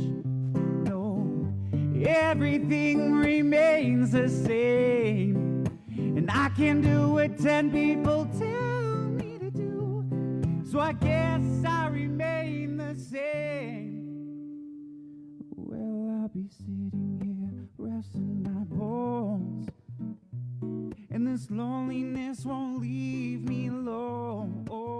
Oh, 6,000 miles I've roamed just to call Guam my home. Oh, I'll be sitting on the dock of the bay, watching the tide roll away. I'll be sitting on the dock of the bay, wasting time. Oh, wasting time. Hey, morning. Yeah. Well, Good morning, Sabrina. Good morning. It's 9:01. That's TJ McNulty sitting on the dock of the bay. Classic cut from Live Local Fridays. Good morning, Jay. Good morning. All right. Let's get into the KUAM News Zoom room. We're standing by from the Guam Guard. Mark Scott, the PIO. Good morning, Mark. Hi, good morning, Chris and Bree. How you guys doing? Jason and Joe, sir, people of Guam. Doing pretty good. We've been talking about liberation so far this morning, so I guess we could just start there. What, if any, plans does the Guard have for this liberation season? Yeah, well, as I was just talking about with Bree on the break, we're going to be sending some liberation greetings from the troops. I said at the time that's the least we can do for not having to march out in the heat and the rain and the parade. But aside from that, we're going to also be participating in some of the upcoming memorial events. We'll be paying our respects to, the various survivors and their families of the events that happened during that time. Our band is also engaged with a lot of the ceremonies that will be coming up in the next couple of weeks as well. And on a personal level, when we talk about liberation of Guam, that's really, those are our forefathers and our forebears and our grandmothers and grandfathers too. And their line of work is what we do here in the Guard every day, which is to protect our island. So on a personal level, we may not have a parade, but we're all going to be paying our respects and honoring those who made those sacrifices for us. Well, what's it like to not march in the parade this year? That's got to be something different for you guys. Yeah, I was, I was really looking forward to it.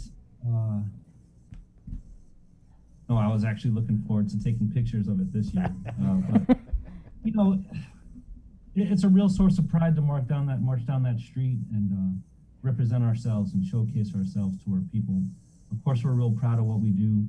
We're proud to represent our island and defend our homeland. And even though we don't have a chance to do it this year, I'm sure since we're so busy doing other stuff, we're still in the COVID fight. We have a lot of other things going on. Annual trainings are going on. We're supporting different exercises that you guys know are here. we're still going to be honoring it by doing our daily work. What about the guards' role at the quarantine facilities? Because now we had that announcement from the governor that came out, and she said, oh, if you got a negative test, no quarantine. And we already know if you're vaccinated and you're able to show all your documents, also no quarantine. So what's the state of quarantine today, Mark? Yeah, we have these things in the Army called the general orders. And the first general order, I still remember it from basic training a million years ago, but it says, what is it? I will guard everything within the limits of my post and quit my post only when properly relieved. So we're going to keep doing it until we're properly relieved. It's business as usual. But I do know that we're working on a plan, right? It's important for us to hit that 80% herd immunity, which is the governor's initiative. And then, like you said, as those restrictions start easing, we're going to have to hand it back over, whether it's to the civil authorities or to the hotel staff, or whatever the civil authorities and the governor's office decides to do. That'll be time for us to, we call it retrograde, because we don't like to say retreat. We'll retrograde back into our normal operations.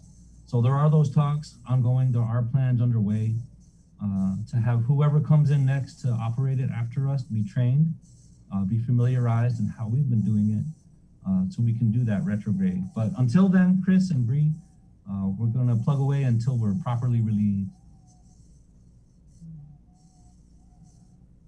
So you guys are still at the Deuce It? Yeah, still there. And you know, not everyone comes through has the test that they need.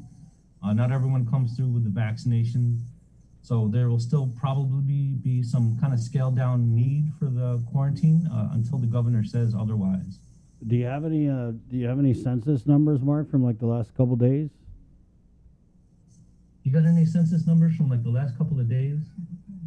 She's pulling it up now, sir. She said, so we're just kind of coming in. We had some early meeting mornings, and I don't think the coffee is brewing yet, but I know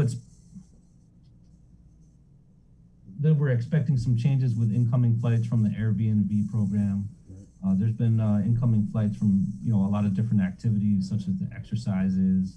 I know the expat program was one of the reasons we were expecting an uptick, but I can get back to you guys on that once the screen loads. What's you guys' role with the Airbnb program? Nothing. Nothing. Yeah, that was planned by the governor's office and her medical advisory team and surgeon cell and stuff like that. And we did communicate with those planners that, you know, with the resources that we have, being pretty engaged with what we have with our own vax clinics at UOG. We're at the mall now on Thursdays and Fridays, and we're also supporting the other pods around the island too. And you know, the ones who were putting the Airbnb together came up with a plan that they could manage it on their own, with their own manpower and their own staff. What's the sit rep on Operation Liberate Guahan? It's looking good, isn't it? What does that JIC say? It says we're real close, if we're not there already, to the 80% herd immunity. I know we still have a few more weeks to go, but I'll tell you, the way it's been going, Chris and Bree, is that there's still a demand to get the vaccine. It hasn't fallen off, and we haven't hit some kind of wall where no one else wants it. We're still seeing requests for our strike teams, which, if you didn't know, we have strike teams that can go out into the community. We can talk about that in a second. We're still seeing a steady trickle at the UOG field house. And then the other pods that we support, we see a steady stream of demand of people who are still interested in getting it. So I'm pretty optimistic, guys, like we have been from the beginning. Tagging the governor, of course, they're optimistic that we're going to reach this goal. I think we're going to do it. We have fully immunized 75.2% of our adult population. That's the latest, well, it's from a few days ago, from the governor's Facebook page. Yeah, that was June 30th. June 30th. Right on. Thanks, Jay. Mark, right. go ahead. Yeah, I was going to ask, does the Guard kind of, in the stats for the adult population that are fully vaccinated, do you guys include people that are not from Guam into the herd immunity numbers? You know, we send up our numbers up into public health, Bree, and what they do with that roll up as far as their reporting, that's kind of, that's not what we really do. That's a good question for public health, and I kind of want to know too. But yeah, we just take our numbers that we get for the day and we push them up. Okay. And so you were mentioning the strike group? Strike Force. Yeah, you know, so since boy, when we were real busy at the field house, we were seeing upwards of 2,000 folks a day, which kept us all engaged. It was all hands on deck.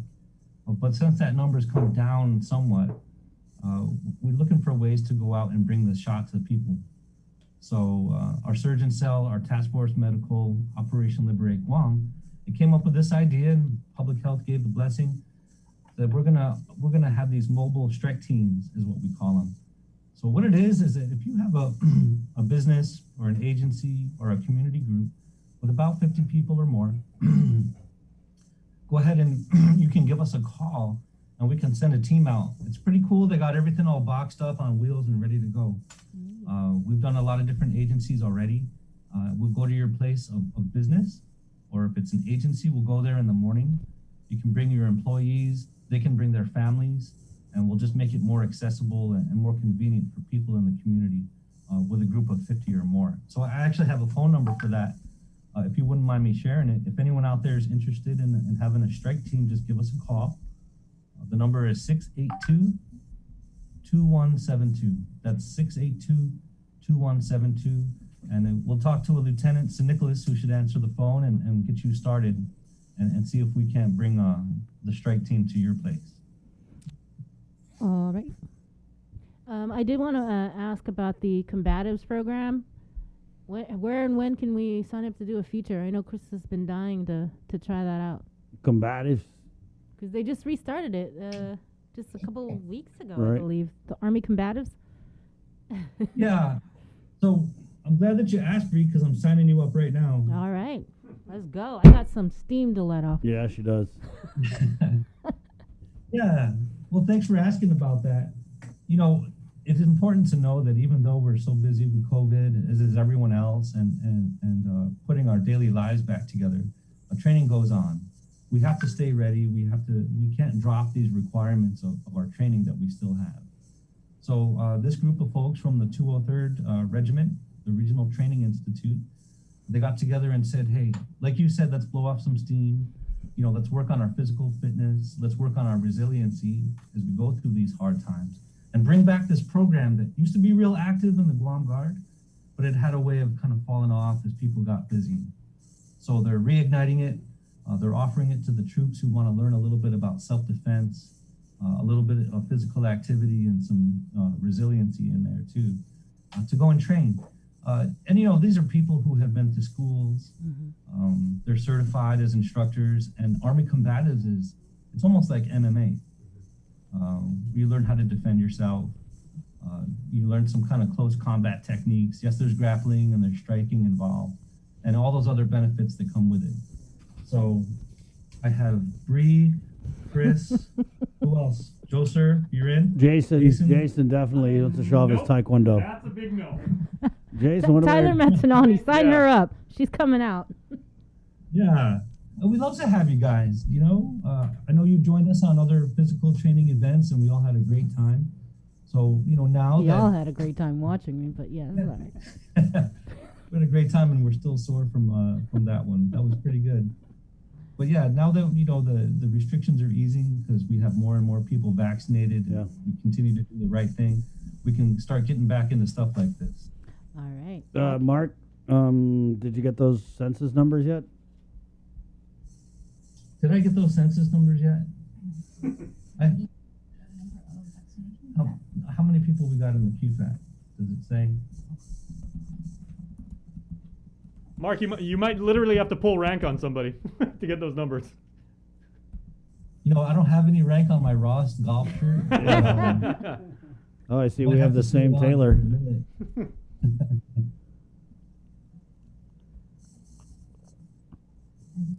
All right. Hold on, you they're getting the numbers. Oh, I was going to say, you can always just send it to us. Oh, yeah, you can send it to us. Yeah. No pressure. Yeah, not at No all. pressure. Not, yeah.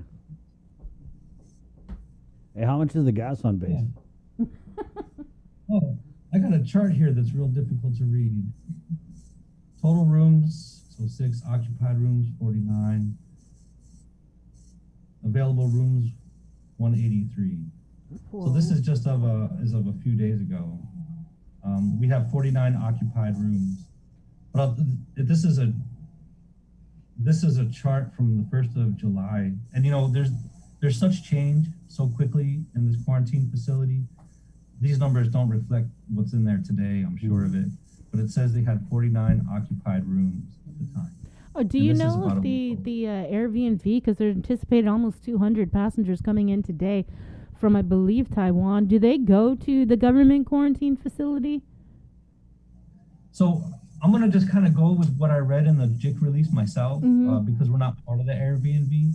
But my understanding is that the self-paid private other hotels will be the ones participating in that. Okay. And I think they're also going to be accountable for managing their own, vaccinating, testing, quarantining, and stuff like that. We're not in the loop when it came to that program. Wow. Okay. Yeah, I mean, looking at soldiers in uniform, probably not the best look for tourists coming in for Airbnb, right? No, yeah, as friendly as we are, and as much we try to represent our island sense of hospitality, you might be right. Yeah. Coming in to get your first impression of the island with a platoon of infantry might not be so comfortable for some people. Right on. Anything else, Free? No. But I'll reach back out to you after the show later today about the Army combatives, because I have somebody who's really, really interested in doing a feature. Why do I feel like you're volunteering me? Oh, Mark, so the combatives... I know you used to train at one point too, so I think I'll put your name down as well. I'm down, whatever. But I've seen him getting knocked out. So the combatives, we usually do very well in those things nationally, right? Mm-hmm. That's right. And it's in our blood here. Not only like the per capita amount of professional fighters that we have represent our island, there's a warrior culture here with a lot of us still. Whether it's in the backyard or coming down and enlisting to fight to defend the island, it's a part of who we are. When the time comes, we're ready, to protect ourselves. So it just kind of comes naturally for those of us here, I think, to do well at it. Right on. How much is the gas on base? Pretty soon I'm going to have the recruiter come on here for you. Yeah, have the recruiter come on and be like, this is how much the gas is on base. Here's how much the short ribs are on base. You get to the real juice. We'll see you guys in uniform in no time. Thank you, Mark. Appreciate it. Thank you guys, too. Have a good one. Thank you, everybody. Mark Scott of the Guam Guard. So, yeah, scaling back quarantine. 49 people in the facility on July 1st. And 100-something rooms unoccupied. Right. And then total number of rooms they have there. Oh, God, I can't even remember. Yeah. It's a lot. Yeah, Definitely more than 49. Yeah, that's got to be like The Shining for these people in quarantine. They're like the only one in the hotel. Oh, you guys go Google The Shining. It's a killer movie. But we pay, right? We're paying for everything. Unoccupied. Totally. Yeah. Thank you. You're welcome, Cortec. We're going to take a quick break, guys. It's 9:17. We're back with more of the show next. Good morning. Summer is here. Do you feel like you're missing out on something? Make life more rewarding with Pacific Points. Earn and redeem points for bill rebates and free load at IT&E. Discounts on fuel at Shell, vouchers at Foodies, and United Mileage Plus miles. You can even pay with Pacific Points at IT&E, Shell, and Foodies. Pacific Points. Do more, get more. GU Self-Storage, conveniently located near the Harmon McDonald's. We offer affordable rates, online payments, and auto bill pay for your convenience. Plus gate access daily from 6 a.m. to 9 p.m. Call us today at 648-7867 for more information.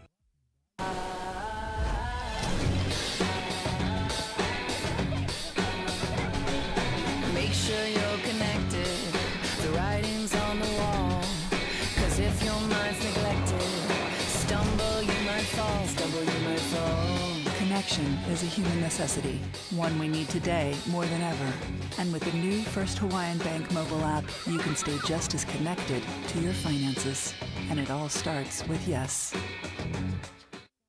Una Uno Go, delivering meals from your favorite restaurants and more, including delivering sodas and adult beverages from the Bottle Shack. Visit uno-go.com or download the app today. Also follow them on Instagram and Facebook.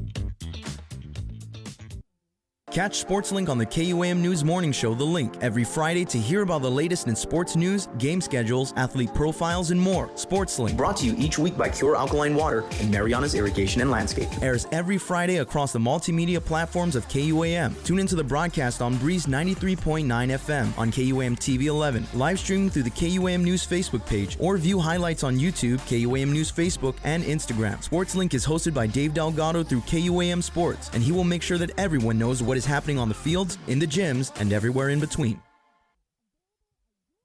After a year with so many games and events delayed or unplayed, the world is ready for anything and everything in the world of sports. KUAM Communications is ready with more games, more championships, and more specials that are guaranteed to bring out the fan in you. Don't miss a minute of gameplay from NBC on KUAM TV 8 or from CBS on KUAM TV 11. Every month, we'll bring you the action and excitement. Brought to you locally by Michelob Ultra, Superior Light Beer, Mariana's Irrigation and Landscape, and Docomo Pacific. Just more great reasons to tune in and turn on so you'll fall in love with TV again with the best from KUAM Communications. KUAM's multi-platform morning show, The Link, just got a little more delicious with Feed Me Fridays. Chris, Sabrina, Jason, and the rest of the morning crew will take some time each Friday to talk food, taste food, and bring you all the latest and greatest in food from King's Restaurants and Ruby Tuesday Guam, old faves, new hits, and everything on the menu in between. It's Feed Me Fridays on The Link. The world of television is more exciting than ever. Don't miss a minute of special presentations from NBC on KUAM TV 8 or from CBS on KUAM TV 11. Every month, we'll bring you the fun and excitement of award shows and red carpet moments, special series presentations, and other great network programs. Brought to you locally by King's Restaurant, Ruby Tuesday Guam, Bud Light Seltzer, and Docomo Pacific, giving you more reasons to tune in and turn on. Fall in love with TV again with the best from KUAM Communications. KUAM Communications continues our perpetuation of our Chamorro culture, language, and heritage with features available to our listening and viewing audience, including streaming of Chamorro music 24 hours per day on Isla Digital Radio on KUAM.com and the KUAM News app. Chamorro News Update, weekdays on The Link and the KUAM News YouTube channel. Conversations about life in our Chamorro language podcast, Cuentos Tapaco, with Kin Conception. Seasonal specials, shows, and other features highlighting the beauty of our language, culture, and history. It's a new era of our continued commitment to our Chamorro heritage. Isla, watch, listen, stream. Viva Isla! I decided to get vaccinated because I knew that it was the only way to keep myself, my family, friends, and everyone safe.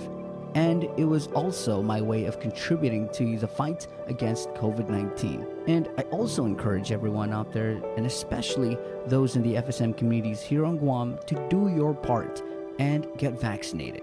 My name is Victorious Flan, and I am a proud member of the vaccination. Join the vaccination. Scan and plan. For more information, go to KUAM.com. Brought to you by American Medical Center, your partner in healthcare.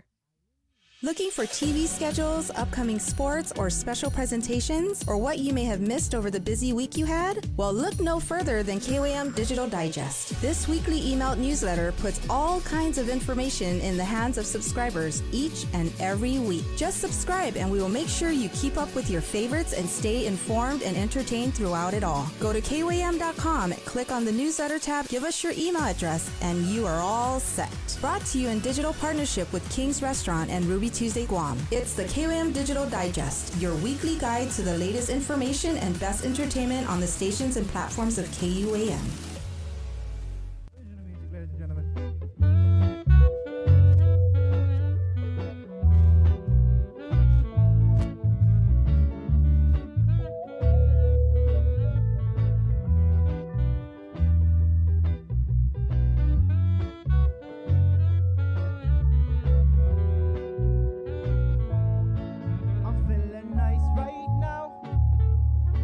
You know the mood is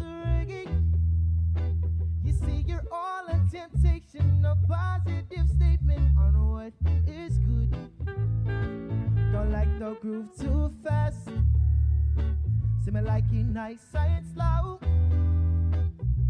With a skanky little bassline that'll make you move your waistline. So show me, oh, you know, na na na na na rock steady. Said, won't you rock steady? Oh, come on, rock steady. Oh, love, rock steady. Woman, come on, na na na rock steady. Said, won't you rock steady? Oh, please, oh, rock steady. There we got another little morsel from the KUAM Podcast Network. Good morning, 9:24, Tuesday, July 6th. Bree, your podcast is popping. Crimes Without Conviction. Good job. Thank you. So for those who didn't get a chance to watch it, the very first Crimes Without Conviction podcast focused in on the murder of 4-year-old Deanna Ollie, which occurred in the late 90s, mid to late 90s. This was actually right before I got to Guam. And I heard a lot about that particular case. She was raped, badly beaten, murdered, stuffed in a trash can outside her home in Jigo. And there was an arrest, and there was a trial, and there was no conviction despite the forensic evidence that was presented, and all of the evidence that was gathered from the crime scene. And we spoke with Steve Ignacio. He's currently the chief of police, but back then he was a investigator with the Criminal Investigation Division. We spoke with the prosecutor for the case, Attorney Tom Fisher. And when you watch it, you could see they're still visibly still shaken up about that particular case, because, you know, at the time, you know, they thought they had a solid case. They thought there was going to be a conviction. But, you know, there were these factors that were kind of thrown in that might have caused doubt in the jury's mind with regard to the little girl's father and his character. Yeah, so basically what had happened is, if you watch this podcast, it's up all over our KUAM social media networks. I believe it's also on iTunes, Apple Podcasts, guys. Check it out. But they talk about how there were some pornographic magazines that belonged to Deanna's father that were found. And I think that was kind of, according to the prosecutor, Tom Fisher, at the time, that was just enough thrown out there to create a reasonable doubt as to whether Bo Bruneman, in fact, committed that crime. So it's good stuff. Bree, we were talking last week about some of the other cases that you're going to be working on with this podcast, so very excited. Right. There's just a couple of them that I'm kind of looking at. There was the murder of Jennifer Mesa. There's the Luke sisters that are missing for 10 years over in Saipan. There was one that I was talking with the chief, and I can't remember her name right now, but she was reported missing. This elderly woman,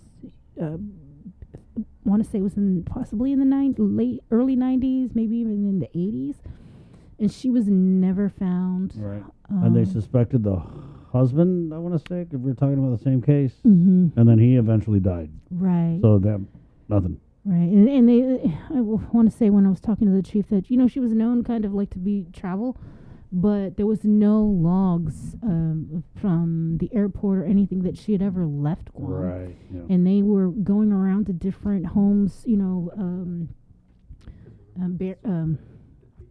digging up, you know, possible where they locations. believe the body was, right? Yeah. And they just never found her. And then so with this case, the woman had a lot of friends, and whenever she would travel, she would tell her friends, like, hey, I'm going on this trip, and I'll be back there. And so when police went around and interviewed the friends, they had said that the woman gave no indication that she was traveling anywhere, right? And so there's just a bunch of these cases. I mean, even some of the cases that got convictions are still very, very interesting to share and talk about. So Not every podcast on the KUAM Podcast Network is going to be true crime. So we do have our friend Jesse Rosario of Boca Box, who's been a great partner with us over the years. I think pretty much everyone in this room has partaken of the Boca Box at one point or another. And so Chubby, as he's affectionately known, sits down with Brian Capindo from Boca Box, and they share what the last year has meant to their team, the struggles to eat well during quarantine. Oh, my God. How many of you guys out there are trying to catch up with what happened in quarantine? Still trying. I'm currently on we're going to watch our rice intake thing, so, which is also overlapping with we're going to watch our sugar intake. Yeah. Just watch your intake. Yeah, period. just basically, Period. right? At 9:30. So, yeah, here's a little sneak peek of the Boca Talks podcast. It was with our original podcast network, Jay. Mm-hmm. And so we're really glad that they hung around with us for this new batch of material. Yep, and this comes out today at 10 a.m. So right here on our timeline. If you're hanging with us online, just stay there because Chewy and Brian have some really good information. Here is a sneak peek of what you are going to see. I've been preaching this since the beginning. Like, we need to do whatever we can to stay healthy because I believe that the healthier we are, the better chance we have at fighting any disease, whether it's COVID or whatnot. We cannot stop ourselves from getting sick, but we can do things to boost our immune system so that whenever we catch anything, we have a better chance at fighting it off, and that just makes sense to me. Yeah. We can take, like myself, I took the vaccine, but the vaccine is not a cure. Yeah. It's not a cure for you. You can still get COVID. Yeah. Right? It just helps your body fight it again. Exactly. Basically. But if you're healthy and you find ways to boost your immune system, you have freaking better ways, or your immune system is stronger to fight that disease. Yeah, exactly. Right? It's like having a backyard fighter versus a trained MMA fighter. It's like a Frank the Crank and John Tuck and Trevin Jones on your side. It's like having a guard dog, and then you have your big ass dog, and then mine's just like a Chihuahua or something. No way, I'm scared of Chihuahuas. Really? But disease is everywhere, right? Yes. There's no way around it. The disease is everywhere. And because a lot of times people tend to lead unhealthy lifestyles, that may contribute to them having poor immune systems. Yeah. Right? Like when we talk about lifestyles that are not conducive to a healthy, sedentary living. lifestyles, basically, I know when I was a college student, I didn't have a healthy lifestyle. I was out partying all the time, drinking every single day. I don't like to tell people this, but I was smoking cigarettes back then. I don't know if it was a stress or just peer pressure, but I drank and smoked, and I didn't worry too much about my health, but my lifestyles, that was very, very unhealthy. I think I was kind of the same thing in my first couple semesters of what's it called, college. I had days where I would not eat until dinner time. I would wake up, go to class. I'd have classes all throughout the day, 8 a.m. and then I'd get off at 4 p.m. and then I'd go to the gym right after, and then I'd eat, and that would happen for 2 semesters. That's not good either. Because definitely. You're not getting enough sleep. You're not eating enough. You're not eating right. Oh, yeah. Right. Well, I mean, the past. Yeah, and then poor diet leads to macronutrient malnutrition, and that's basically because people tend to eat the same thing all the time, and the same thing I mean by they're eating out all the time, or they're eating fast food all the time, or processed food all the time. They're not getting an array or variety of different foods that can help boost our immune system. And we'll talk about foods that will help us make our immune system stronger. Yeah. And then if you're like me and you're getting a little up in age, I'm 38 right now. You mean 70? 38, 70. 70. Yeah, that's probably the same thing. But if you're getting up in age, the older you get, the less effective your immune system becomes. So you need to take steps to kind of strengthen that. No supplement, diet, or lifestyle change aside from social distancing and actively practicing good hygiene can protect you from developing COVID-19. Disclaimer. Yeah, disclaimer, right? We're going to be talking about some tips you can do to boost your immune system, but it's not going to prevent you from getting COVID. It's not going to prevent you from getting Ebola or whatever, right? It's just ways that we can help our immune system become stronger. Okay. So 'cause some of the things that kind of affect our immune system and can either work against it or work for it is like we talked about our lifestyle, right? Then there's the nutrition, which we'll get more in depth with. Yeah. There's exercise. You exercise a lot? Like recently, like no, cause like school. That and like it's like the type of training I used to do, cause I used to be like pretty big in like lifting and stuff like that. Mhm. So when COVID hit, I don't have that kind of equipment at home. That's 45-pound plates are very expensive, and I don't have a place to train like that. So it was really hard for me once COVID hit. So I had to we had to do like smaller stuff to like just try to. But you're still stay- working out. Yeah, to an extent, yes. Not Yeah, as much as before. I'm the though. same way. Like when COVID hit, I was working out at home. I haven't been back to the gym, and you guys know me. I'm a fitness freak. Yeah. Well, not a fitness freak. I don't have abs and crap, but Not anymore, at not anymore. But I like to stay physically active, and I was at the gym maybe 5 to 6 days a week. Oh yeah. Always working out. But once COVID hit, we took a step back and had to do things at the house. Hopefully, with my vaccine and everything, I can get back to the gym. I'm hoping by next week or so I can go wow. back. Yeah. I'm thinking about this I'm excited. I'm thinking about this just now because comparing the way you used to work out before and working out now. If I think about it, I used to I would work out 5-6 days out of the week, and I'd be at the gym for 3 hours, and then now it's a couple days a week, and I'm doing 30 minutes between classes or something. No, I'm not at the gym 3 hours. That's a waste of time for me. It My depends on workout's your like training. 1 hour and I'm done. Oh, that's because you're doing CrossFit though. That's quick. Yeah. Powerlifting, you gotta stop and wait. Another factor that contributes to our immune system, good or bad, is sleep. Something we'll talk about again. Stress management and dietary supplements. But because we're both nutrition students, we're always learning about nutrition, and we want to make this very nutrition oriented. What are some vitamins that people need to really make sure that they consume in order to help their immune system? Well, I think the first one that everyone thinks about is vitamin C, because that's just the standard at this point. And then But D is- vitamin C is not the only thing, yeah. Oh yes, of course. Gotta fill up the whole area. You Mhm. can't just have one. You have to have everything, or Yeah. at least try to get as much as you can of each. Yeah. To an extent. Great job. Again, that's Boca Talks with Chubby over at Boca Box. Yep, the 38-year-old Chubby. That drops today, right? Yeah, it does. Dropping like it's hot. Yeah. What did he say? I'm 38. Yeah. You're 70. It's 9:36. All right, let's do this Cover Me, guys. Shall we? I also want to shout out what a great show that concert was, right, on Sunday with the stations of KUAM. Thank you guys for all the support. Got a ton of shares, ton of comments, a ton of engagement. So thank you so much that was awesome. Again, to partner with Independent Guahan and Tadug Marianas to do this great show. 9:37. Cover Me is brought to you by our friends at Burger King and Docomo Pacific. Remember Whopper Wednesday at Burger King. Also, though, check this out. Guess what else is back, guys? What? Chicken Fries Friday. Mmm. There are chicken fries. This is Good stuff. it's amazing. An amazing invention. That's fries, but it's chicken.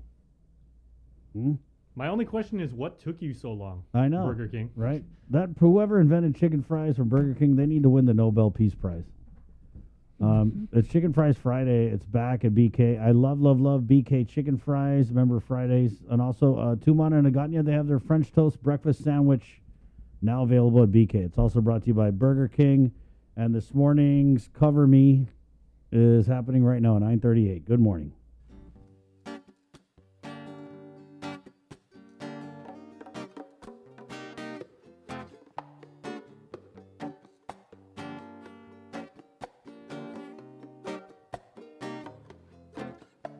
Mamo katu di halum tonu taman yodai we gonna me do.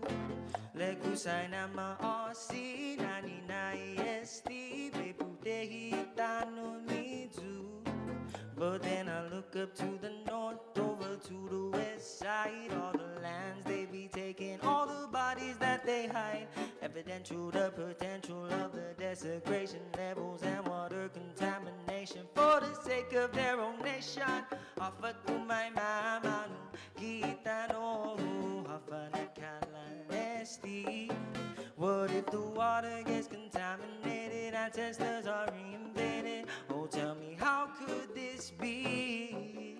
Offer to my mama, kita no, I sleep na desi.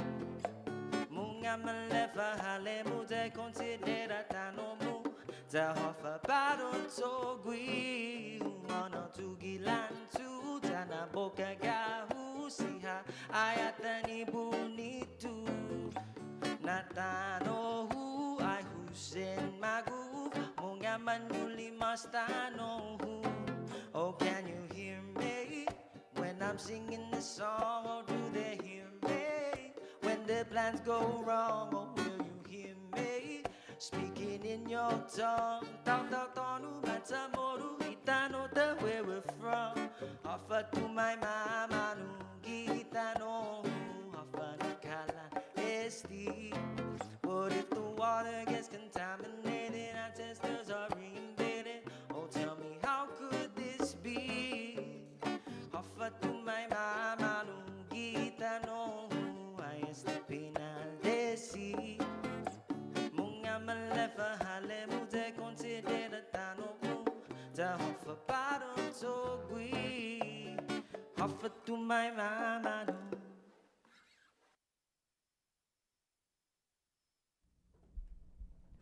Do you feel like you're missing out on something? Make life more rewarding with Pacific Points. Earn and redeem points for bill rebates and free load at IT&E, discounts on fuel at Shell, vouchers at Foodies, and United Mileage Plus miles. You can even pay with Pacific Points at IT&E, Shell, and Foodies. Pacific Points. Do more, get more. Uno Mixed. We're mixing it up on the last Thursday of every month with a look at lifestyle, entertainment, food, and so much more on the stations, networks, and digital platforms of KUAM Communications. Uno Mixed is presented to you by Docomo Pacific, Better Together, and Pepsi. Uno Go, delivering meals from your favorite restaurants and more, including delivering sodas and adult beverages from the Bottle Shack. Visit uno-go.com or download the app today. Also follow them on Instagram and Facebook. KUAM's multi-platform morning show, The Link, just got a little more delicious with Feed Me Fridays. Chris, Sabrina, Jason, and the rest of the morning crew will take some time each Friday to talk food, taste food, and bring you all the latest and greatest in food from King's Restaurants and Ruby Tuesday Guam, old faves, new hits, and everything on the menu in between. It's Feed Me Fridays on The Link. After a year with so many games and events delayed or unplayed, the world is ready for anything and everything in the world of sports. KUAM Communications is ready with more games, more championships, and more specials that are guaranteed to bring out the fan in you. Don't miss a minute of gameplay from NBC on KUAM TV 8 or from CBS on KUAM TV 11. Every month, we'll bring you the action and excitement. Brought to you locally by Michelob Ultra, Superior Light Beer, Marianas Irrigation and Landscape, and Docomo Pacific. Just more great reasons to tune in and turn on so you'll fall in love with TV again with the best from KUAM Communications. Catch SportsLink on the KUAM News Morning Show, The Link, every Friday to hear about the latest in sports news, game schedules, athlete profiles, and more. SportsLink, brought to you each week by Pure Alkaline Water and Marianas Irrigation and Landscape, airs every Friday across the multimedia platforms of KUAM. Tune into the broadcast on Breeze 93.9 FM on KUAM TV 11, live streaming through the KUAM News Facebook page, or view highlights on YouTube, KUAM News Facebook, and Instagram. SportsLink is hosted by Dave Delgado through KUAM Sports, and he will make sure that everyone knows what is happening on the fields, in the gyms, and everywhere in between.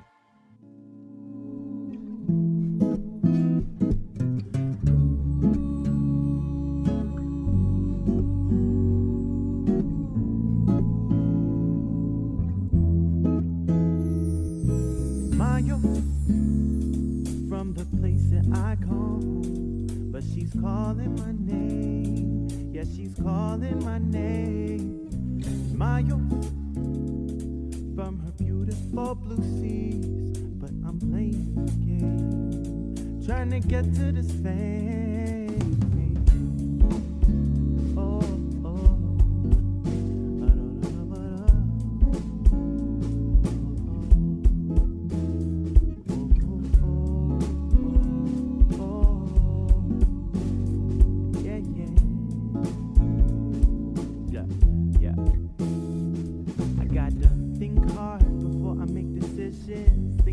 What I've earned and was given. Think about my future and my love. Play some ball, mess around and switch it up.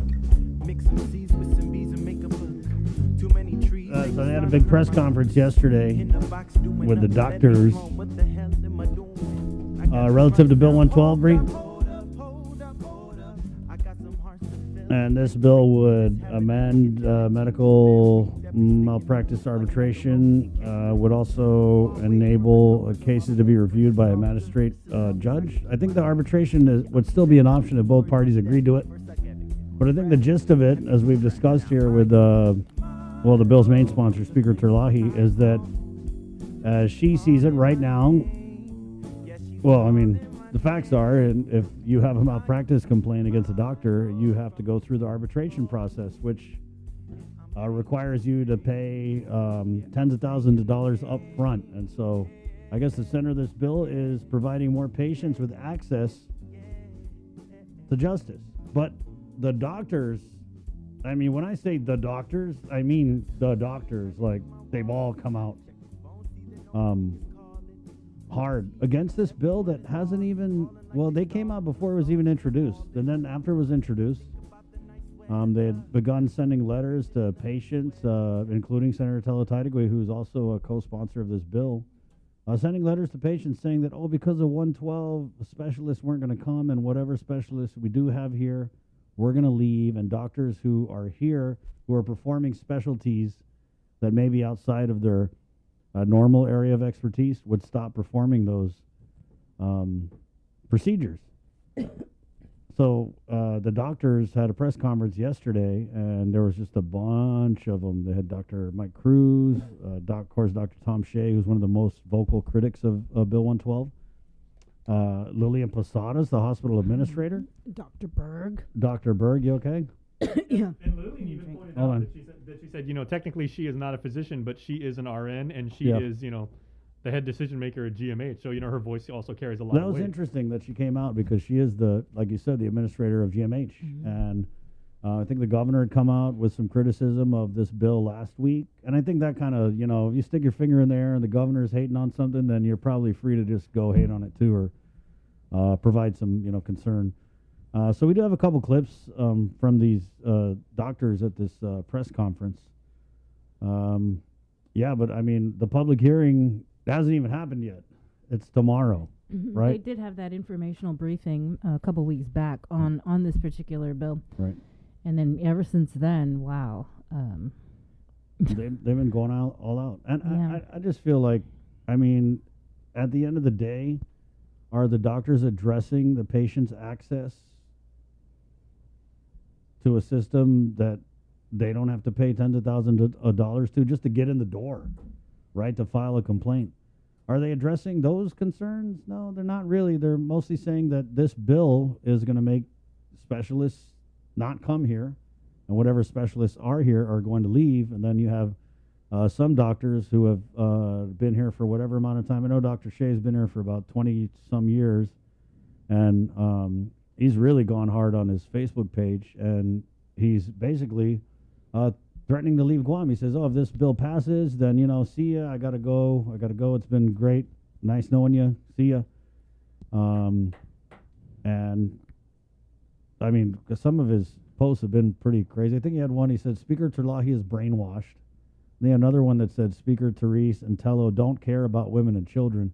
So I think what's interesting for us as just people who this bill will affect, because it's going to affect everyone in this room, it's so important to kind of sift through these emotional responses that we're seeing, because I want to hear the specifics. Like, again, specifically, what do you have against patients being able to access and bring complaints without having to pay tens of thousands of dollars. Because we heard from, what's his name, Attorney Kyo, it said that when patients go to him, or, you know, any lawyer for that matter, I mean, I had a personal case last month where I went to a lawyer about something, and he was like, oh, good luck. I mean, you got 40 grand up front. And so one of the attorneys who had testified at this informational hearing had said that when people find out how much it costs to go through medical arbitration, they're just priced out of it right off the bat. And is that right? I mean, is that right? Are these doctors addressing that part of it? Because I don't think they have. Right. This bill, you know, what was this? This was introduced in April? Yeah. Yes, it's kind of been on the, not on the books, but it's been in the legislatures, for a while. And it's not just Senator Terlahi, right? She's the main sponsor, but this bill is co-sponsored by quite a few senators. By 12 senators. Have but all of them pulled out? No, only Vice Speaker Tina Mooney Barnes has pulled out. Okay. Right. But it's going to be interesting to see because, you know, the governor, she has her senators in the legislature where she snaps her finger, they do whatever she says. So I was assuming that the Vice Speaker, I mean, she's the governor's querida, and if she pulls out of this, then I assume that, it'd be Clinton Rogel, Amanda Shelton would follow suit, but we haven't seen that yet. All right, so the co-sponsored, according to the release that was issued in April, the co-sponsors of the bill were Senator John Brown, Tina Mooney Barnes, who Chris just mentioned, has pulled out her support, Tony Ada, Jostin Augustine, Chris Duenas, Talina Nelson, Clinton Rogel, Amanda Shelton, Jose Pito Terlahi, and Sabina Perez. Right. So those are all the people that co-sponsored this legislation. The public hearing is, of course, tomorrow. As we mentioned, there was a press conference with a whole bunch of doctors that were present. So let's go ahead and roll a clip from, I think, is it Dr. Jolie Nuggan? Let's go ahead and do Dr. Jolie Nuggan right here on the link. Good morning. Ms. Jolene Uggan. I'm a pulmonologist at American Medical Center. I am also a pulmonologist and critical care physician at Guam Memorial Hospital. I care for patients with lung diseases and the sickest patients in the hospital. I think that the most baffling part about this bill is the fact that the rest of the world are just starting to see the light at the end of the tunnel. Have we forgotten that we are still in a pandemic? As we try to allow the dust to settle and find our way to recovery, we are faced with this. Hold the line. Hold the line. Don't allow the virus to take us over. Give everything you have today. This meeting is being recorded. And every day, because tomorrow is not promised. These are the words that as leaders of healthcare, we echo to each other, to our staff, to our frontliners, to our first responders. We have been collectively fighting in a war against an invisible enemy that has opened our eyes to the grave limitations our island has to provide quality and safe care. Instead of looking at our processes and lack of resources and how to improve this so we can make it safer, we're fighting amongst ourselves about a bill that creates a litigious environment for the very same healthcare providers that have selflessly rose to the occasion. We have spent our entire year trying to keep ourselves safe so we can take care of our patients. We sacrifice ourselves at the bedsides with patients that have deadly communicable diseases. We have had to deploy from our families, from our children, from our parents, from those that we love. COVID has pushed us beyond our limits. It has taught us that we don't have any limits. We have spent countless hours trying to standardize our care, using what little data we could from Wuhan, from Italy, reaching out to all our colleagues around the world, so that it would fit Guam and its capabilities that it can provide. We maximize all the possibilities that we could avail of Exhaustion? Exhaustion is an understatement. Why are we now fighting with our leaders, feeling like we need to protect ourselves from the very people who need to help us? Help us. Why are we working as a community to reopen our island in a system that is so fragile? I haven't even begun with what our providers have done before COVID, practicing outside of their scope, because guess what? We are it. Many patients cannot afford to go off island to seek specialized care. We have to step outside our scope to help each other. In closing, I do want to recognize the hard work that has gone into creating a bill. The bill whose goal, I'm sure, is to help patients and their families afford arbitration. However, I don't believe that this bill will achieve its full intentions. I do feel that the very people that it's trying to help may hurt the most. Undang ko na si Zuus Moasi, guwapo si Jolene Agen, Hagen Guahan. Okay, so that was Dr. Jolene Uggen during the press conference that was held by this is the Guam Medical Association. One of them. Right.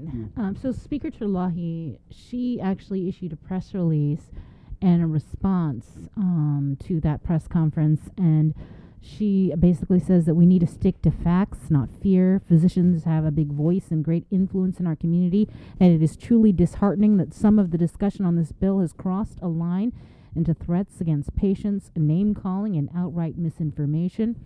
The people of Guam deserve the facts and a safe space to have meaningful dialogue about their health care and rights as patients. I want to share the facts about the bill and to encourage everyone to watch or attend the upcoming public hearings to decide how the proposal might impact their lives or how they contribute to discussion productively. I continue to welcome the doctors and patients to attend the hearings or to meet with me. There are several doctors who are very vocal, who have canceled meetings or told me they would be in Hawaii and could not meet, while some never requested to meet with me and are demanding I finally meet with them. My door remains open, and I will continue to discuss this with doctors and patients. I'm trying to ensure that all in our community can participate, ask questions, and be heard. Right. You want me to go on? Finish it? Yeah. Bill 112 is intended to address those harmed by medical negligence who cannot afford approximately $40,000 to $50,000 for mandatory arbitration while ensuring confidential screening and protection of doctors against frivolous claims. The bill proposes to allow arbitration at reduced costs as agreed to by the parties and to enact a case screening system through a magistrate judge for those who do not agree to costly arbitration. Under the current law, costs of mandatory arbitration have deterred the filing of claims by those who cannot afford upfront expenses, in addition to only having 1 year to raise the funds and file a claim. So the public hearing on this bill is tomorrow, and then again next week, Monday. So it's from 5 p.m. to 8:30 p.m. Right. And so what I think you're going to see is because only so many people can testify at a public hearing, and that's why it's two parts, right? So there's one tomorrow, and then there's another one, I believe, next week. Mm-hmm. But I'm wondering if these healthcare professionals are just going to flood the testimony and tell all their employees, all the doctors go down. I mean, it's their right, to testify. But, they were talking about, there was another measure that the vice speaker had in the last legislature that they've kind of been mentioning, but that bill's major flaw is that it doesn't fund the cost of arbitration, enough. They would have enough to maybe fund 2 cases. And I think it's really interesting because right now, let's just be honest, the number of arbitration complaints that have been filed, it's minuscule. And I'm assuming it's because people who just can't afford the process. They can't. And so when you have Dr. Jolene Uggen saying that this bill will lead to a very litigious environment, I think any environment other than, what we are now, they would consider litigious, because right now you can't bring anything against a doctor if you don't have 30, 40 grand. And so what these doctors are saying, what they have said is that, if it was a legit case, then a lawyer would front the money. Well, why do we have to rely on the generosity of lawyers to hold doctors accountable. It just makes no sense to me. And I'm just so because I know a lot of doctors, and I think it's so frustrating how hard they're going against this bill. Well, it is what it is, and it's only getting started too. Yeah, you're right. And as we talk about this bill, I also just kind of reminds me of a time when way back when there was another bill, and it's currently public law, that we talk about malpractice, right. But how do we know the doctors that are here on Guam whether or not they have any record of medical malpractice? So there was a bill. It became law in 2011. Mm-hmm. It's called the Physicians Professional, it's the Patient Protection Law, the Patient Protection Through Information Law. Act. Yeah. So it would require that the Guam Board of Medical Examiners post on their website, I believe, any sort of complaints or record of anything that with physicians. But the problem with that, Bree, is that there is no Guam Medical Board of Licensing website, and this it's is under public health. Yeah, it's under public health, but they just put a bid out for a website in April, and this law was passed, I want to say, in 2000. It became law in 2011. 2011, right? And this is Vice believe Speaker our Tina Munia Barnes' law. The same Tina Munia Barnes who is now saying that she wants to hold doctors accountable, but not with, not in a way that holds them accountable. I mean, you pass a law to hold them accountable, you haven't even followed up on it. So there's just basically no way people of Guam can get information on these doctors. And the way they're reacting, it just does. I mean, it's an honest question. And I see it in the comments. What are they so afraid of? Right? I don't know. We'll find out. It's 10 o'clock. KUAM TV. Good job. Thanks for hanging with us on this Tuesday. Good job, Bree. Good job. Jason? All right. All right. Joe, sir. Y'all watch, participate. That public hearing again is tomorrow, 5 o'clock. Right, and we'll get the speaker on tomorrow to kind of respond maybe a little more in depth to some of these points that were raised during this press conference. It's 10 o'clock, KUAM TV. My name is Chris. I'm Sabrina. I'm Jason. Bye-bye, everybody. Happy Tuesday. Está. Adios. Bye.